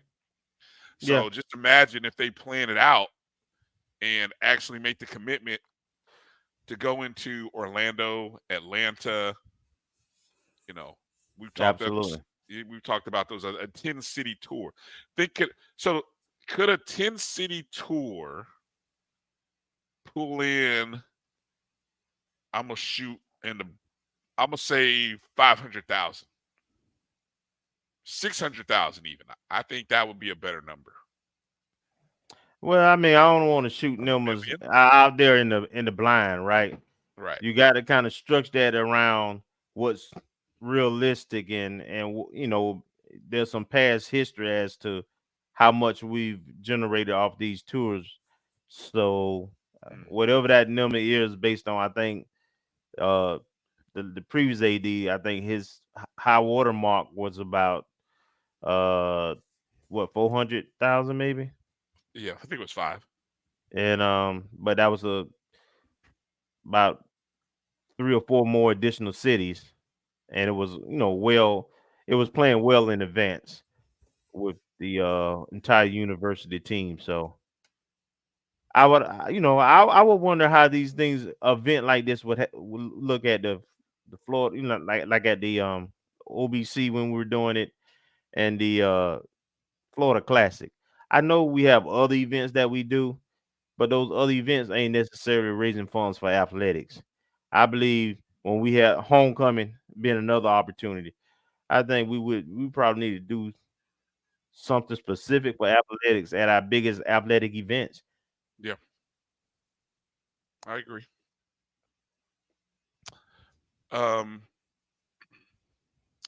Donate to the Rattler Athletic Fund, blah, blah, blah. That QR code, if you hit that QR code, it will send you to the Rattler Athletic Fund. And, of course, she makes mention of the new hires. Of course, you got Bridget Gordon, who we're still hoping to talk to. Coach Capri Howard, who we did talk to over bowling. Kenneth Lassiter, who's the head athletic trainer. LaDawn Pritchett, who is the director of facilities and operations. And then, of course, you have a couple of assistant coaches from basketball. And then, of course, Doc Gamble, an assistant coach of Football.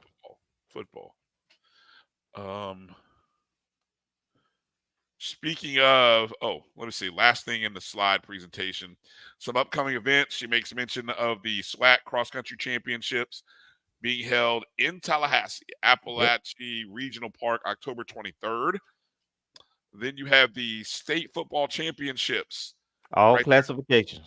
All class. So 3 days, 8 classifications, is it? I think. Yeah. Wow. And right after the SWAC championship game that we'll be hosting. Yep. Busy weekends in Tallahassee. One notable, even though it's not local, I guess one notable mention. I guess she's only mentioning local stuff, so it doesn't matter. I thought it was mentioning all championship games all championship sites because the SWAC championship in volleyball is not listed here, but it won't be in Florida. So yeah.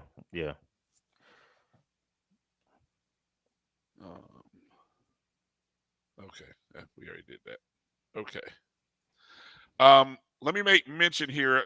One of the things that's also got to get approved in that meeting with AD Sykes is the Coach Gordon contract. The salary has to be approved. So I did pull out some of the more interesting notes from that. I'll be quick here. I know we're up against it. Time to get out. Coach Gordon's contract is a 3-year deal for $125,000 per. The previous coach was $100,000. So it's kind of interesting that Gordon is getting $25K more, and she has just as much experience, maybe less coaching than Shalon Pillow did when she came in. Pillow had about 15 years as an assistant coach.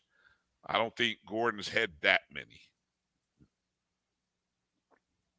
Neither had head coaching experience. You are what you negotiate. Yeah. Let's see. So the incentives start with an academic incentive where a coach can get $2,000 for a graduation rate that exceeds 85% based on the NCAA graduation success rate and APR above 90. So, 960. So and I think the team did that last year. I think the team, if you recall, what was the team's APR last year? Wasn't it like 100 or something? Or 1,000? Who, women's basketball? Yeah, it was. Who was it? We had a couple sports that hit 1,000. I mean, they hit their number, but it wasn't that high. I think you thinking about tennis and volleyball. Okay.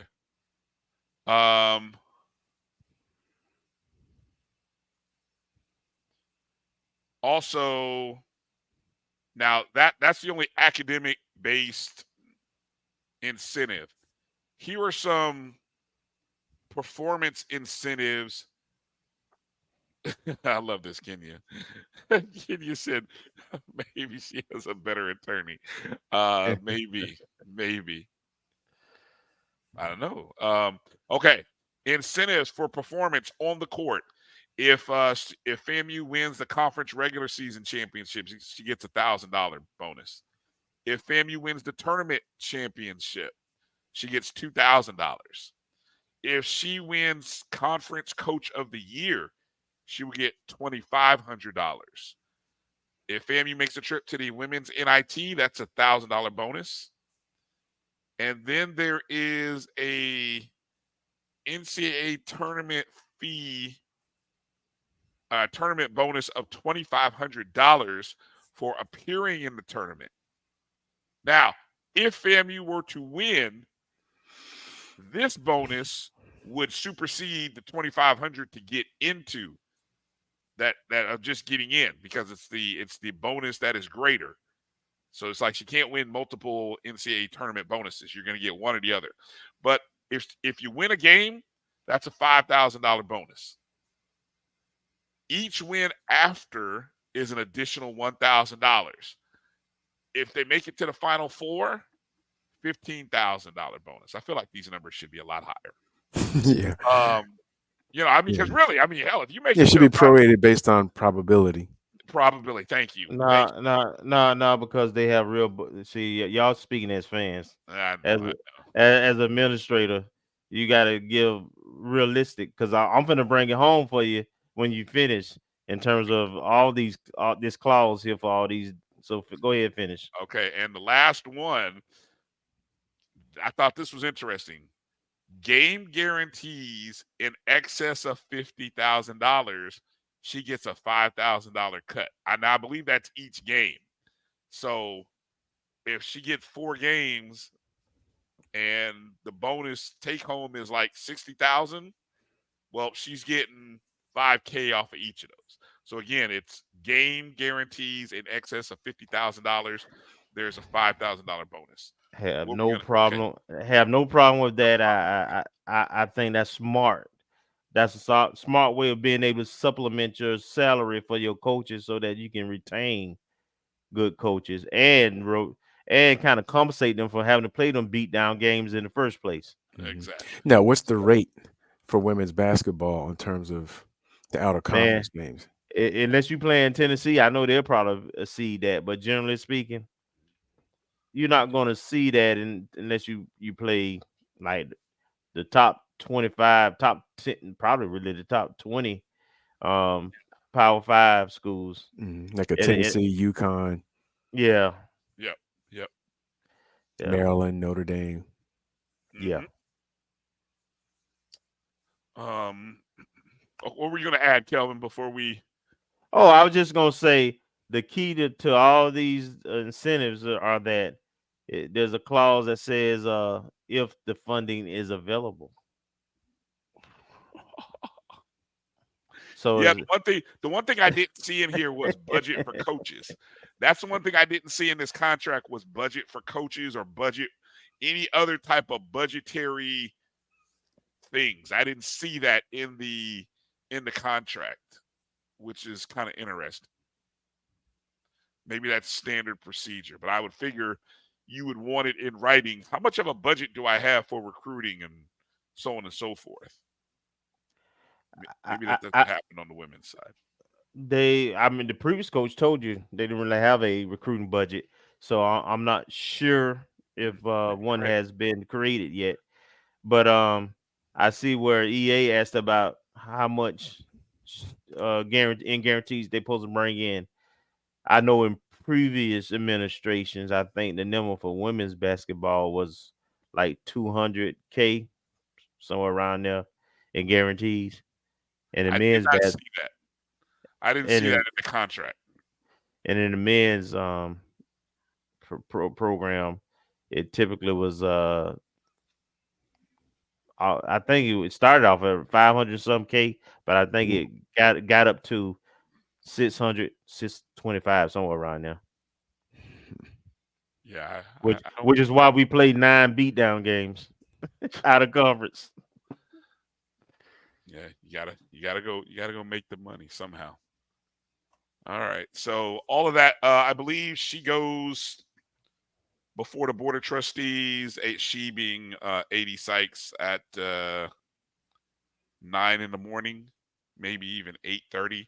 But you can go to famu.edu and you can do a search for the trustees meeting, and you can find that. But it is, I think, first on the agenda tomorrow. All right. Well, I thought since FAMU's on a bye, we would take a bye as well for making picks this week. How about that? I was ready either way.